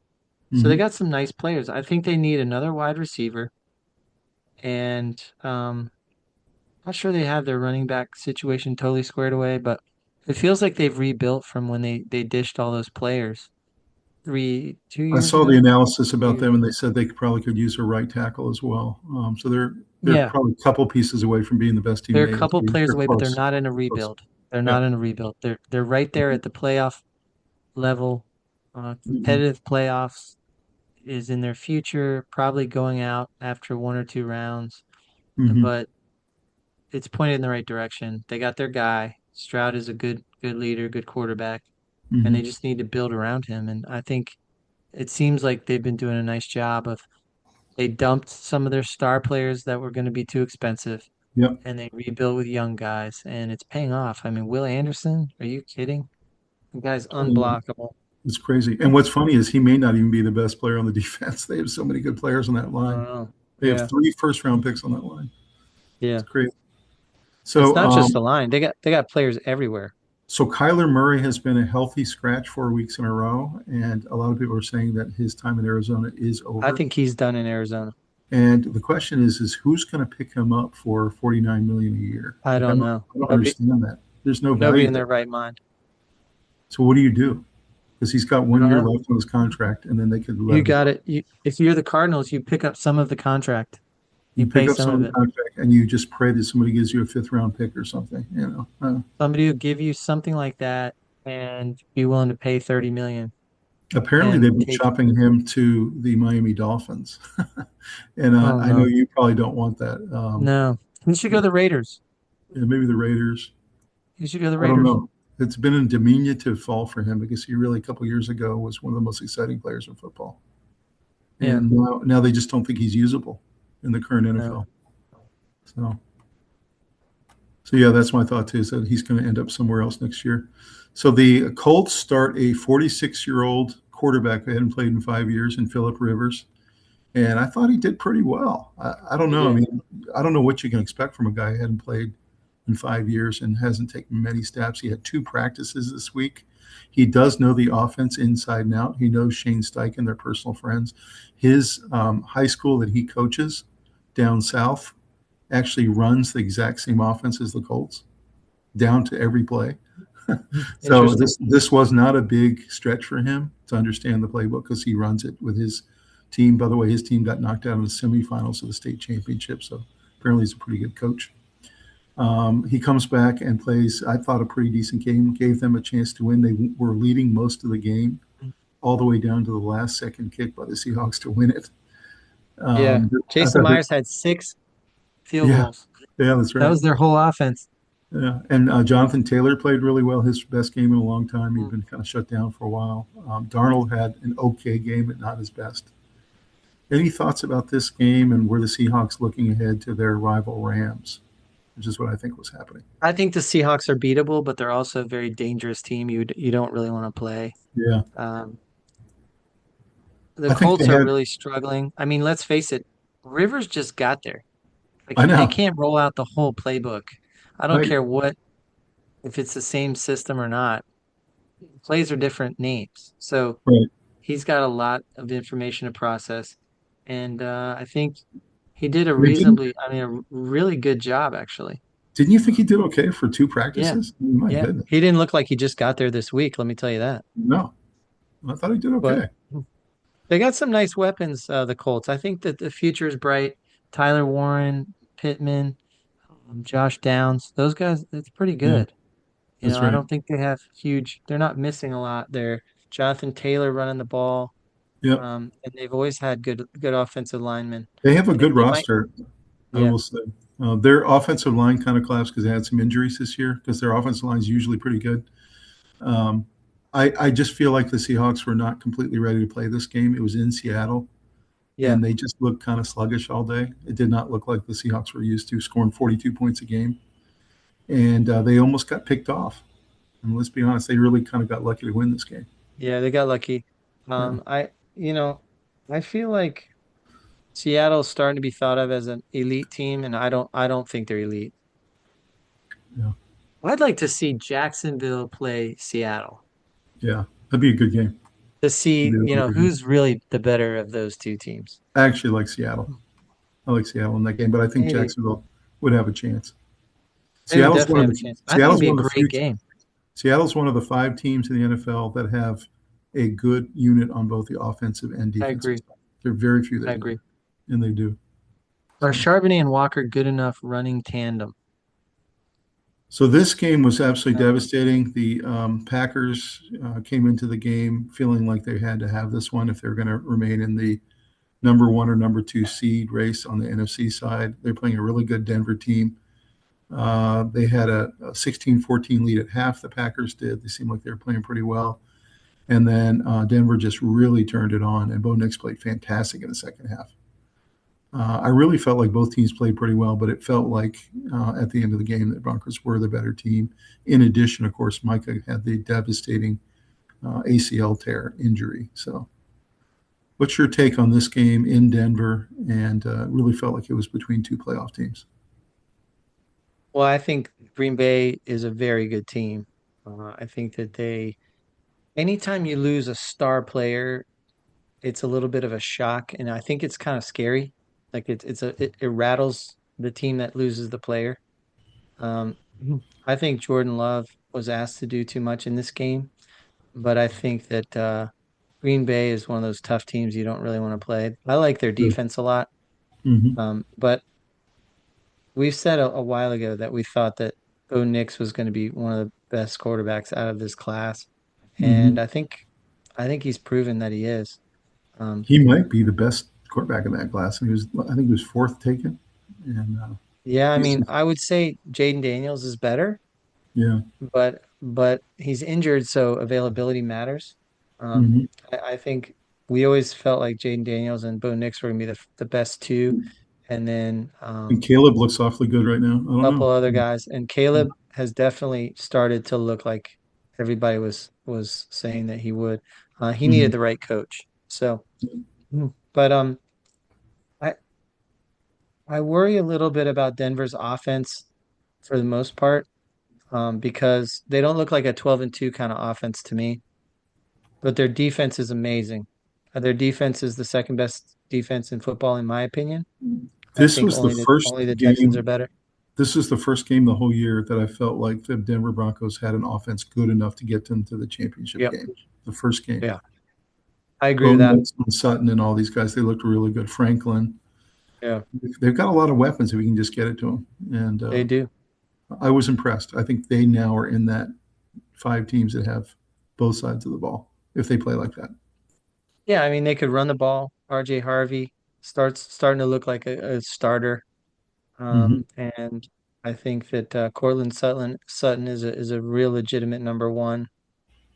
And Knicks looked good. So they have enough offense and a stellar defense. It kind of reminds me of the Mm-hmm. Texans. They kind of remind me of the Texans in that they have just enough stars on offense and their defense is lights out. Mm-hmm. So Agreed. the problem is if the offense sputters, I don't know that they can beat a good team in the playoffs. No doubt. But No I doubt like about Green it. Bay. 9-4, they're legit. They're good. They're struggling though with those injuries. Oof. And Denver's going to win the number one seed, I think. So Mhm. they're going to be the bye team in the AFC. Yeah. So this next game was devastating for the Lions. They really had to have this one. They're really Yeah. starting to fade now. They're now on the outside looking in the playoff picture. They actually have a lesser chance to make the playoffs than the Panthers do right now. Yeah, that's amazing. And their defense has just completely collapsed, just like it did last year. There's just Yeah. nobody on that defense. They did have one really nice play by Hutchinson who picked it off and took it back for a touchdown. Really nice. Yeah. That was beautiful. But for the most part, they're just Swiss cheese. I mean, just the Rams Yeah, just they gotta did they gotta everything they retool the wanted. defense. There's Yeah, something wrong there on defense. yeah. And so their offense is perfectly good. You score 34 points, you should win most of your games. And Yeah. Williams is going crazy for them. I don't Gibbs. like how much they threw the ball. They were very imbalanced. The Gibbs Rams only score had 40. 13 carries. The Rams score 41 points without Devontae Adams. And Stafford's just playing at an all-world level right now. Nakua is Yeah. uncoverable. He's just Yeah. literally uncoverable. And And Parkinson had a really nice game for the Rams. yeah, yeah. So, what's your thought about this game? Are the Devontae Lions got hurt. are the Lions going to be able to get three in a row and I'm pray afraid for help? it's helping the Lions that the Vikings have been disappointing. The Bears winning is a problem. Uh, Because the Bears are going to win that division. I I think don't see this any this reason. roster is really good. I don't think the Lions need a lot of changes. I just think they need a couple of pieces on defense, Mhm. and I think they'll be just fine. I mean, Would you draft offensively, they got maybe? Tesla, they Yeah. got Gibbs, Montgomery running the ball, they Would got you maybe Jameson just draft? Williams and Amon-Ra St. Brown. That Would you that's draft all defense this year? That's what I would all do. defense, Just all all of it. new picks. Yeah, that's what I would Maybe do. an offensive lineman and the rest all defenders. Yeah, I think so. Because Need pass rush, this is two need years in a row linebacker, now. need corner. Yeah. Their corners are banged up. This is 2 years in a row now that the defense is holding them back from their championship aspirations. And that's But just last year was injuries. yeah, This year there's injuries, but it's more just they're a little depleted. yeah, yeah. I don't know what they're going to do to try to win these next three games. That's their only chance. The Everyone points Rams, to Ben McDonald leaving, but that's not it. It's the defense that's been the struggle. yeah, that's right. The Rams look like the best team in football. I mean, I've been saying that for a couple weeks now, but I mean, this is No, I against a agree. very good I Lions think the team. Rams are the best team in football. I don't think there's Mhm. a close second. Yeah, I agree. There's nobody else that I would say and this other team. No, it's just the Rams. Hmm. People would I say the agree. Bills. No, I don't think so. I think the Bills are a lot like the Packers or the Lions. Depends on the week. That's right. But the Rams are good every week. So I'm wearing my Panthers shirt.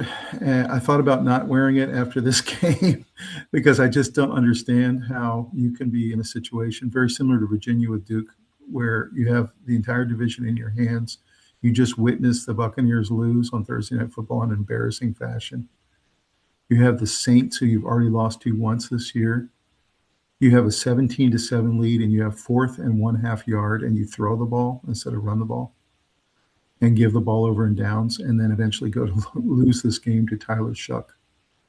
What is your explanation for this? I felt like they really got outcoached in this game. I think I hate to say it, but you got to tip your hat to Shuck and Spencer Rattler to come together and do it.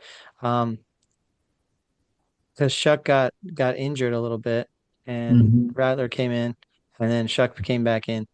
Um, he played a nice game. I mean, 24 of 32 and a touchdown, 60 QBR. He was able to handle the pass rush, If the Panthers and just knew how to get fourth and 1/2 yard, which they couldn't get three times in this game, they would have won this I game know comfortably. Not just won it, but Panthers offense was disappointing for sure. And I feel like I feel like it it's was right coaching. there for the taking. I feel Tom, the it's leading coaching. rusher for the Saints was Shuck with 32 yards rushing. That's Right. unacceptable And to lose Dowdle to. had 49. That's unacceptable. Yeah, That's not how yeah. you win. We know how Booker you had a win. nice touchdown, really nice touchdown. But I feel Yeah. like Leggett and Tedero and McMillan were kind of missing in action. Yeah, that's true. I felt like they didn't have.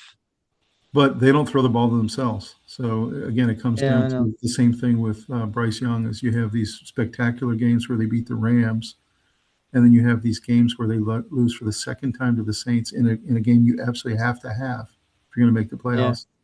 Now they're looking at a last three games where they play the Bucks, they play the Falcons, and then they play the Bucks again. So I think when we really said tough. early on that the Panthers might make the playoffs, I think that was right. They're right on that border. Right.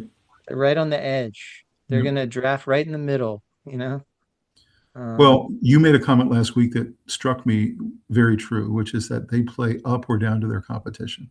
Oh So yeah. Oh they've yeah. beat Green Bay this year. They Yep. beat the Rams this year. They beat the Cowboys this year, They and then lost to they the Saints twice. twice. So I just don't understand it. Championship teams don't do that. I don't understand what they're doing, and I haven't been this disappointed in a long time. Mainly because the expectation was after the Bucks loss, they take control of this division, which is what they should Do have done. you think, Tom, step back and take your Panthers sweatshirt off for a second. Do you think the Panthers look like a playoff team? Not in this game, I but just when they're, generally don't. but I when they're think they're a beating the spoiler. Rams, They're a perfect spoiler. Nobody wants to play a spoiler because they can beat you on a given week, but but they're not a team that can seriously go into another team's environment and win by running the ball and playing great defense they beat the in a Rams snowy 37. environment. When they beat the Rams 37-34, they look like a playoff team. When they beat I agree. the Packers, they just There are a couple of weeks where they have, but for the most part, because they play up and down, I don't. That's not a team that goes deep in the playoffs. don't you feel like they got outcoached in this game in the second half? That's the way I look at it. No, I think Shuck played really well. You Made did. some nice plays down the stretch. There was a couple of questionable calls. It felt like the Saints kind of wanted it more. The Panthers were complaining about the reffing a lot, and they said there were a couple of calls at the end that really made a difference. Yeah, And I agree. and I agree with that. But anytime I'm you're not gonna say it complaining was about the difference in the game, but I will say that it was a series of events that Panthers don't look like a playoff team to me. I hate anytime to you're say that complaining because about I the root refs, for them. anytime you're complaining about the refs, it's not a good look. It's just not. It means that you lost That's a right. game you should have won. That's So, right. Even if the refs blow calls, that shouldn't be you should win in spite of it. so I'm wearing my Panthers shirt, and us Panther Nation, we are very hurt right now because this is just ridiculous result. This should never happen. But anyway, I think the Panthers should come away from this season pretty happy with establishing that Bryce Young is your quarterback and that you have a nice running tandem with Dowdle and Chuba Hubbard, and you've got some good young wide receivers, and offensive line's doing better again, a little better. when you were Not as better than last year, but not as good as 2 years ago. coming into Um, this game, you're sitting 7-6, and you're looking at 4 games left, and you're looking at potentially a 1 game lead in the division, and you're looking at this remaining schedule where you've got the Saints, the Bucks twice, and the Falcons, and you're thinking to yourself, okay, I got to have at least 2 of those 4, and the first one starts with the Saints. You have to have that game. Period. but you're kind of missing the point if you're focusing on getting yourself into the playoffs. I think, yeah, anything can happen, but you got to step back from it. Do they belong Yeah, there? I would say right. no, not That's this right. year. They're not a playoff team. That's right. So this next game, the 49ers take out the Titans. Pollard for the Titans has had 2 amazing games in a row. He's really a good back. He's about all they Very good. got. Yeah. He's why they have any competition at all in these games. But 49ers just took care of business. Brock Purdy, 3 touchdowns. He got it to everybody. Ricky Pearsall and Kittle's having great games every week.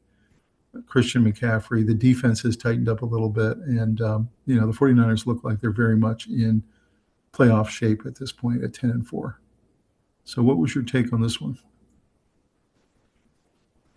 Well, Tennessee's in a full-blown rebuild. They're one of the worst teams in football. They're 2-12. Cam Ward, did okay. I mean, 18 of 29, 2 touchdowns. He definitely played a little bit better.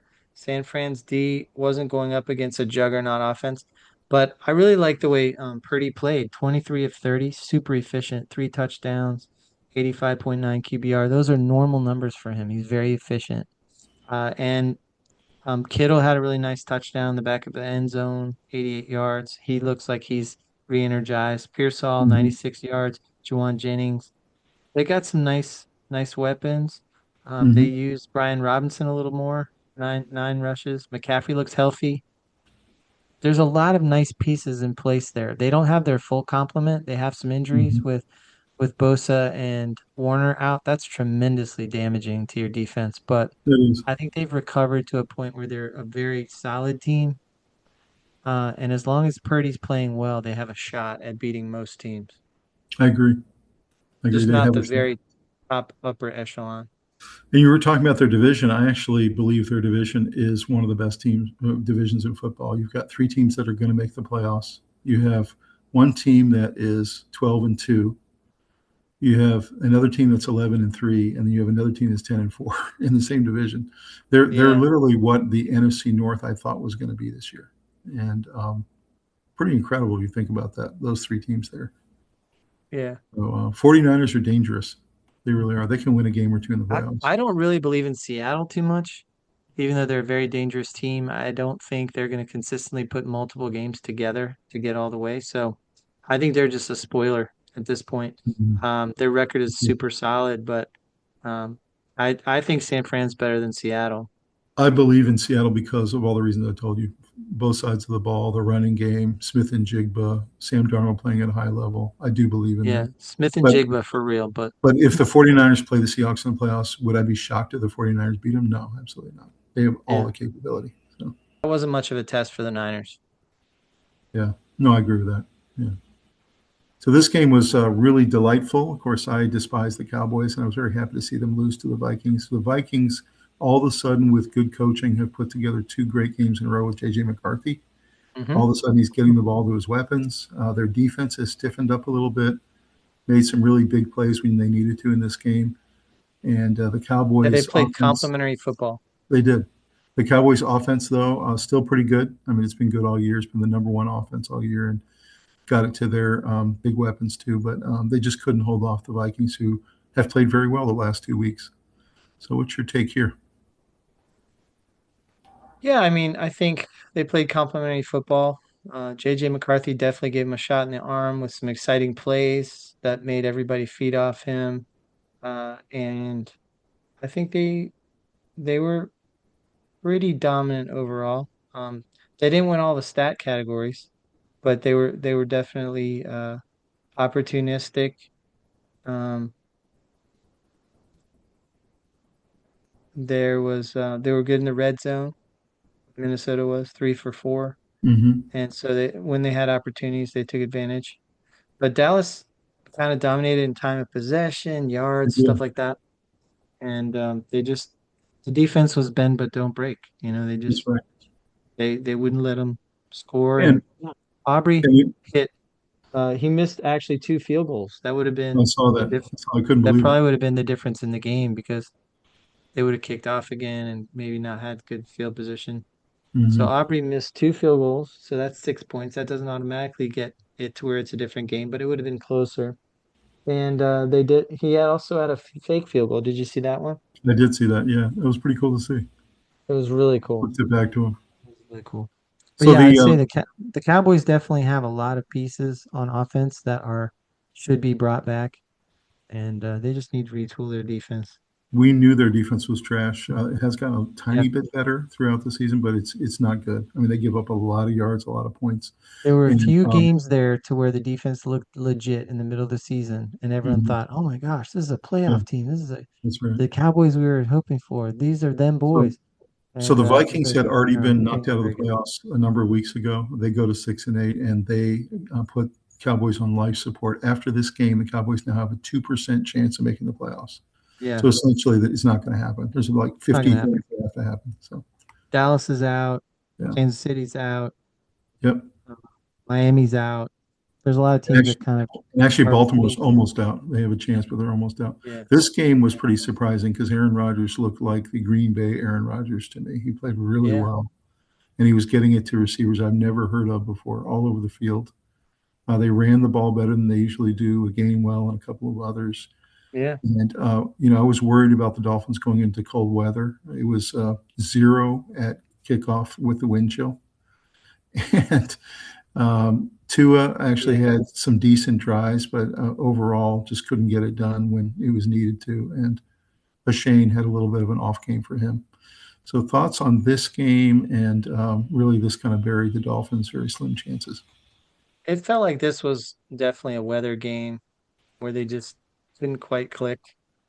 Shane had a little bit of a down game, although 60 yards rushing, 67 receiving, nothing to sneeze at.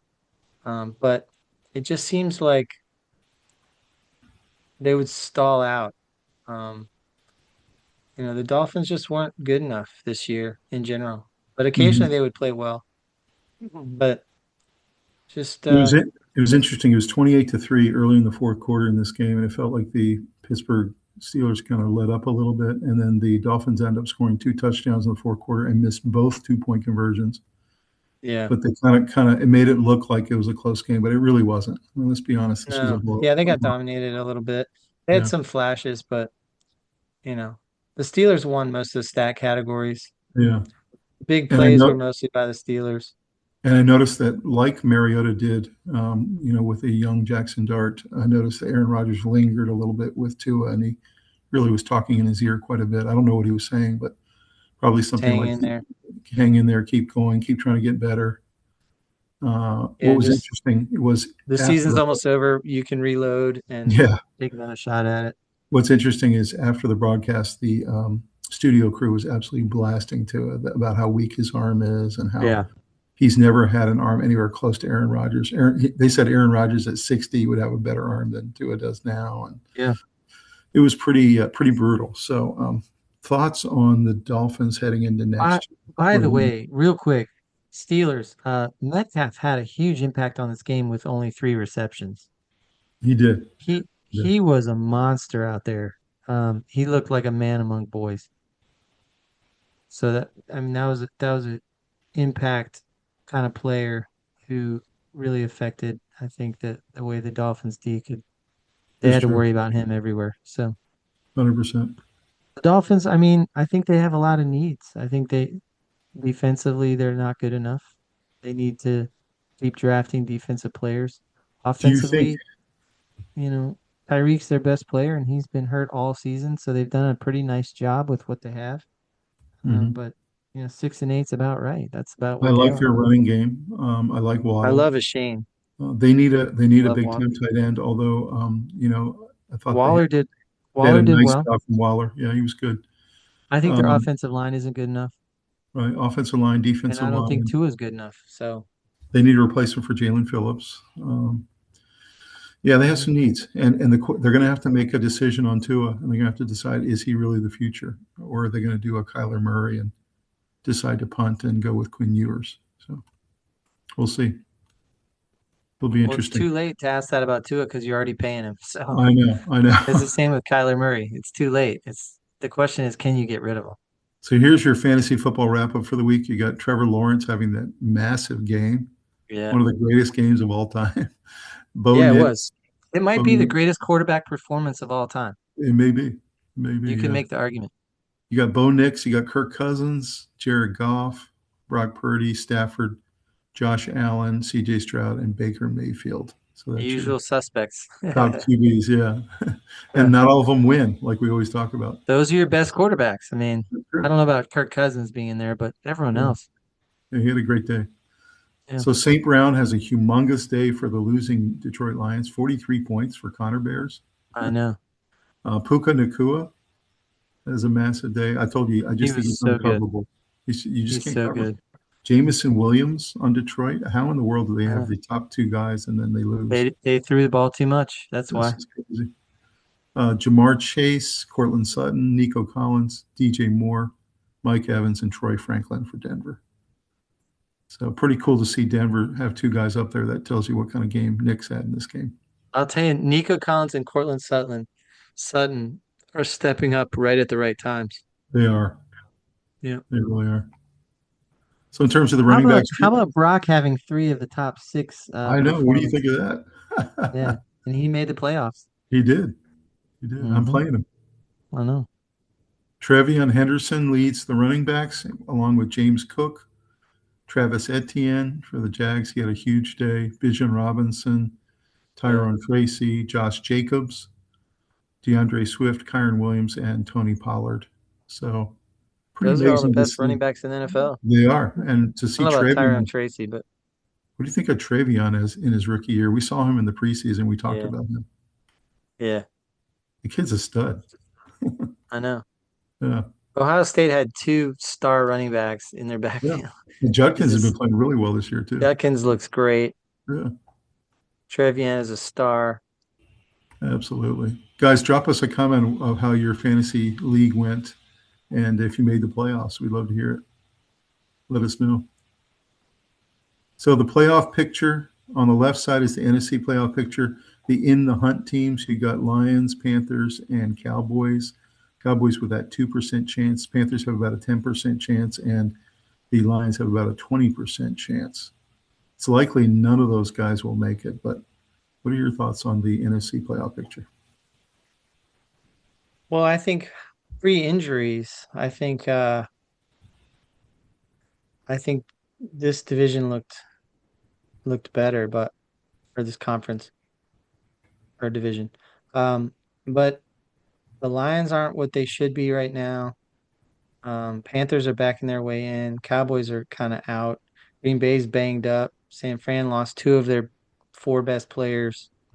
So a lot of injuries there. I don't really buy the Bears, and the Eagles have been disappointing, but maybe they're getting their act together now. And the Bucks are in a bad division. That's the only reason they're all the way up Bucks are there, a I bad think. division. They've lost 5 out of 7. I mean, they're just not Yeah, playing well. they look bad. I think Yeah. Seattle's beatable. I think their offense isn't quite good enough.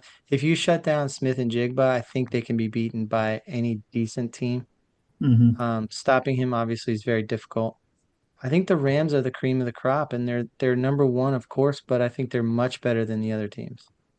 Yeah, I think And you're I right. felt like the NFC was much better than AFC, even maybe 3, 4 weeks ago. I felt I that way. still Now do. it's more even. But it is more even, but I still think the NFC is better. It's I deeper. do too. Yeah. I think the Rams are the best team in football. Yep. I don't think the 100%. Bears are the second best team in football. But So on the AFC side, the Broncos right now are sitting in number one position. The Patriots had been in number one, but they've now lost it with their loss to the Colts, with their loss to the Bills. So the Patriots are 2. You got the Jaguars in 3. That's your surprise team. Steelers in 4, winning their division.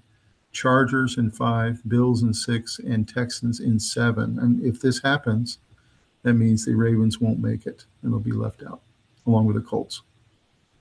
So your thoughts on the AFC side? I think the Broncos are very good because of their defense.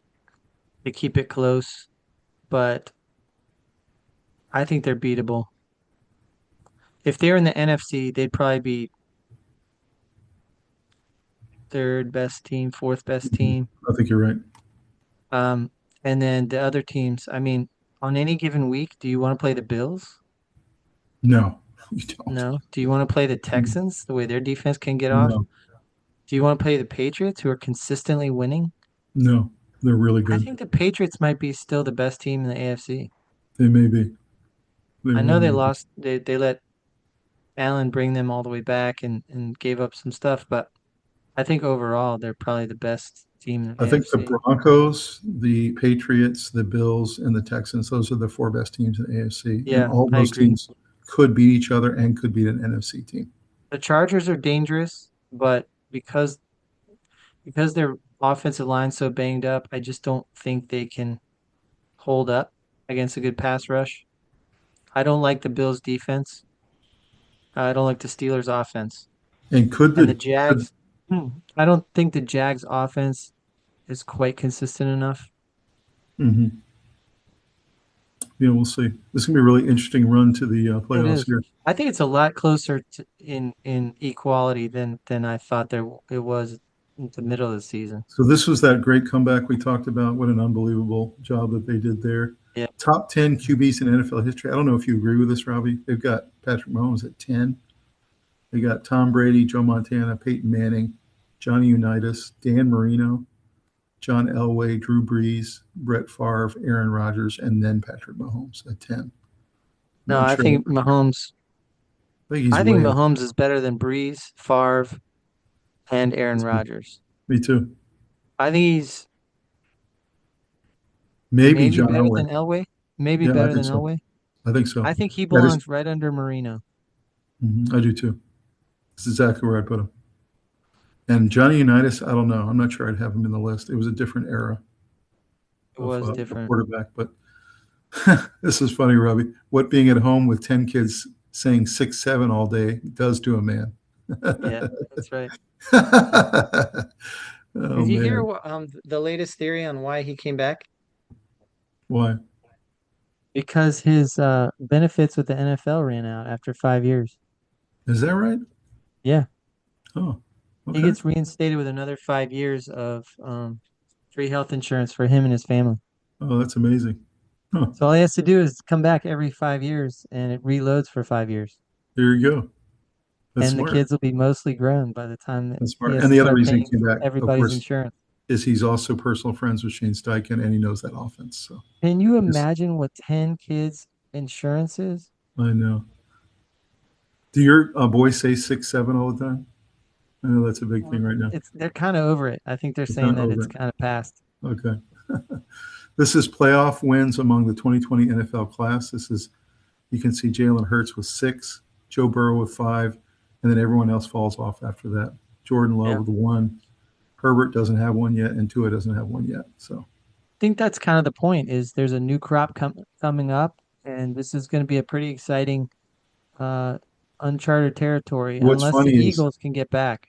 what's funny is Jalen Hurts was the last drafted out of those 5, and he's the one that nobody thought would have any kind of playoff success. And he's the one I know. that's sitting there with a Super Bowl trophy. He got Oh. benched for Tua, so in college in I know. the national championship game. So Breaking, following Sunday's loss by the Chiefs, the NFL has announced they will be expanding this year's playoffs to all teams. Yeah. For the Swifties out there. yeah, That's pretty funny. that's fun. Comeback player of the year, Christian McCaffrey's leading right now because he's coming off his ACL.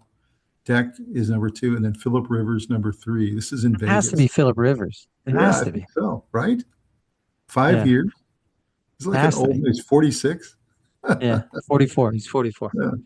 I mean, I could see Christian McCaffrey. I see him getting some votes just because he was out all last year. For sure. Yeah. This one's it's been totally surreal. 7-year run, 5 Super Bowl trips, 3 rings, played in a conference championship game every single year in those 7. Everything caught up with him this year, and they just didn't have it. No shame in that. It is what it is. Now we just pray Patrick is okay. Mhm. So that's Nick Wright. I agree as the Chiefs I agree fan. with all that. I will I say mean- though that in addition to all those comments right there, it's in an era where it's built to not have For dynasties. parity. Yeah. Don't you think it was one of the greatest 7 years run ever? Yeah. It has to be, right? But I saw this coming last year, and I was shocked they were able to get all the way back to the Super Bowl. Like Yeah. that shocked me because It was. I thought there was no way. First of all, this picture right here, that wasn't from yesterday, I don't think. Mahomes looks a lot thinner there. Mhm. I think he's gotten a little out of shape, Maybe. which yeah. means he's not as mobile. He's They not said he quite has as a mobile. little bit of a dad bod for sure. Yeah. But you know what? This is 100% true from Nick Wright. I agree with all of this. Other than the Patriots runs, which were maybe better, there are very few teams in NFL history that had this kind of run for 7 years. Well, it's really important to understand the context. It's at a time when they were trying to make sure there were no dynasties. Then nobody So does. every this. team Yeah. had a chance. Rob, You have they went great- to terrible one year and then great the next. You have 7 come up- straight AFC championship games. That doesn't happen, Robbie. 7 straight? it remains to be That's seen, insane. but over the last several years, except for last year, there were a tremendous number of new teams in the playoffs. Yeah. That's And right. that's by design. That's by design. So this was Patrick's note to the fans. Didn't know why this had to happen. Not going to lie, it hurts, but all we can do now is trust in God and attack every single day over and over again. Thank you, Chiefs Kingdom, for always supporting me and for everyone who has reached out and sent prayers. And I will be back stronger than ever. That was his note. So do you have any doubt he'll be back? I have no doubt he'll be back. I think they're going to have to do a little bit of a rebuild, retool. They're going to have to do what the Eagles did.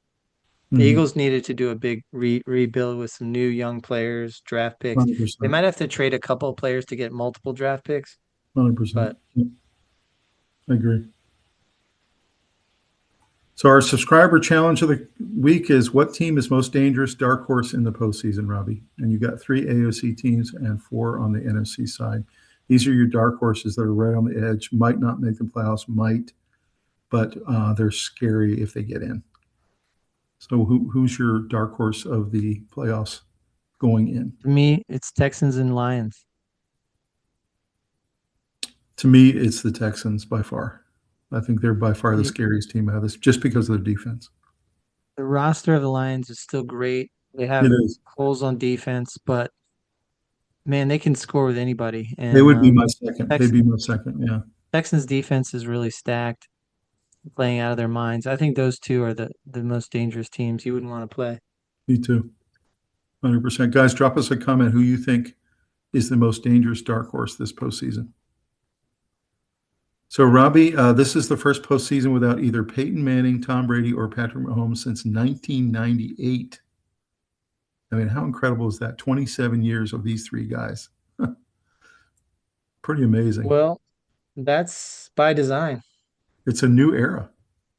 Yeah. These 3 guys not being in it. And then I wanted to just do a call out because you were right about Bo Nix. You said he was the most NFL ready. I doubted him all year because they were not playing well. He was not playing well until the fourth quarter a lot of times. But, man, has he looked good the last couple of weeks. And he really looks like he's rounding into a true playoff-ready contender.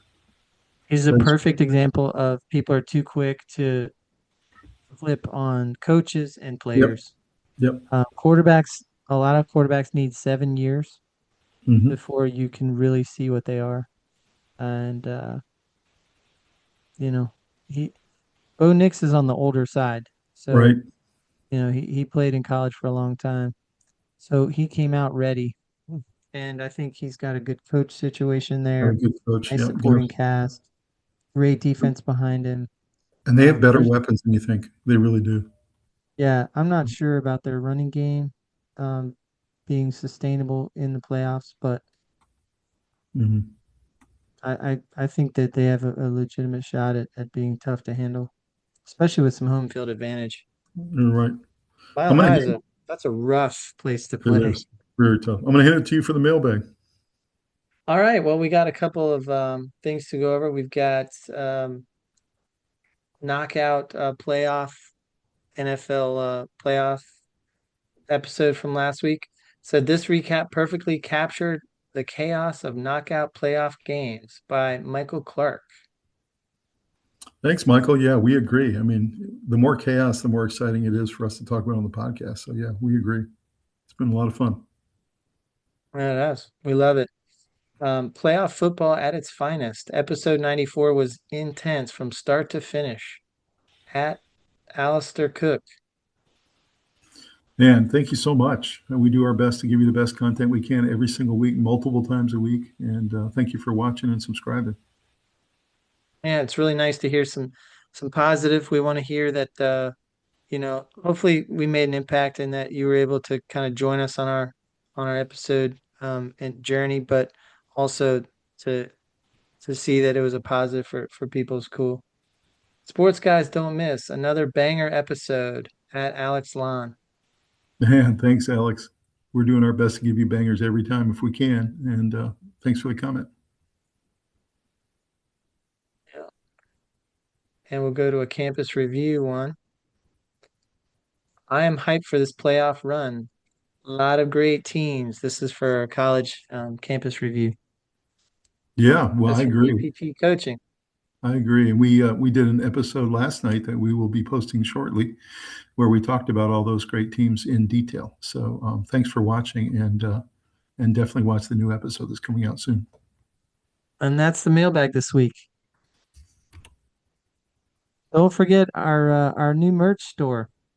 Yeah, definitely check out our new merch store. We've had a lot of good success. Thank you guys very much for joining us along the journey. We really appreciate the likes and the subscribes and the people that have been purchasing our merch and sending us great comments. We love those. And Robbie, what are you looking forward to in the last 3 weeks of the NFL season? So with Christmas coming, it's really cool. We're getting a little merch ourselves. Um, as far as the way the NFL and college has interwoven all these games and the Mhm. playoff and the meaningful NFL games. Some of them are less meaningful now, but as the Mhm. college is coming to a crescendo, so I'm just looking forward to this stretch of having time off, lots of family time, and coupled with some really impactful college games and NFL games. Some of these teams are fighting for their playoff life, so Mhm. not every game's going to be a huge thing. I mean, like if the Browns play the Bengals right now, you know, nobody's going to care. But if these teams that are on the edge of making the playoffs have a bad game and they're out, that's crucial. You know, that then you got to look at your team and see what they're made of and what changes need to be made. But this Every is a week very we exciting time. knock one or two teams out. This week we knocked the Dolphins out, we knocked the Cowboys out, a couple of others, and that'll happen the The next 2 weeks. We Chiefs, will have, and the Chiefs. We'll have a couple more knocked out in the next couple of weeks. Probably the Ravens will get knocked out. And yeah. what will end up then the last 2 weeks is seed jockeying, people trying to get better seeds. Right. And some teams didn't officially get eliminated, but their chances went way down because they Mhm. lost to an in-division rival, or so they go down a game and their rival goes up a game. So that's really painful. Yep. So when the Panthers lose to the Saints for the second time, that's a two-game swing twice. I got to be Um, honest, I have not been that frustrated in a long time after a game. I had to go take a walk. yeah, I just was so frustrated that we dropped that yeah. game. I think that there's a lot of teams that are like that where the expectation is fairly high. That is one thing with parity. If back in the day, if you're the Lakers or the Celtics, you know you're going to the playoffs. If you're the Bulls, you know you're going to the playoffs. If you're the Raptors, you know you're not going to the playoffs Mhm. back in the day. So there were definitely NBA dynasties, and that wasn't very exciting unless you're one of those teams that, It's you true. know. The cool part was that the stars really always went to the playoffs, so that was pretty cool. But 100%. in the NFL, if you're the Lions, if you're the Vikings, you believe your team's going to make it all the way, most of the way through your season. If you're the Bengals, you got Joe Burrow. You think you can do it. If you're the Raiders, hey, we got Brock Bowers now. We'll be better next year. You know, there's a lot of hopefulness in the NFL that's pretty cool. Um, Parity makes it so that your expectations are high for your team, and a lot of teams fall off and get really disappointed. So that's understandable. But you So know, you're going to feel any different about the Seahawks if they beat the Rams on Thursday Night Football in Seattle? oh yeah, yeah. I think that they have shown me a lot already. I've come a long way on the Seahawks. I think they're one of the better teams. I think that they are a wild card playoff team in my head in terms of where they are in the pecking order. And they would be a nightmare to play because they get hot. But I don't think they're going beyond round one. Probably Um, not. But if they beat the Rams Thursday night in Seattle, they're the number one seed.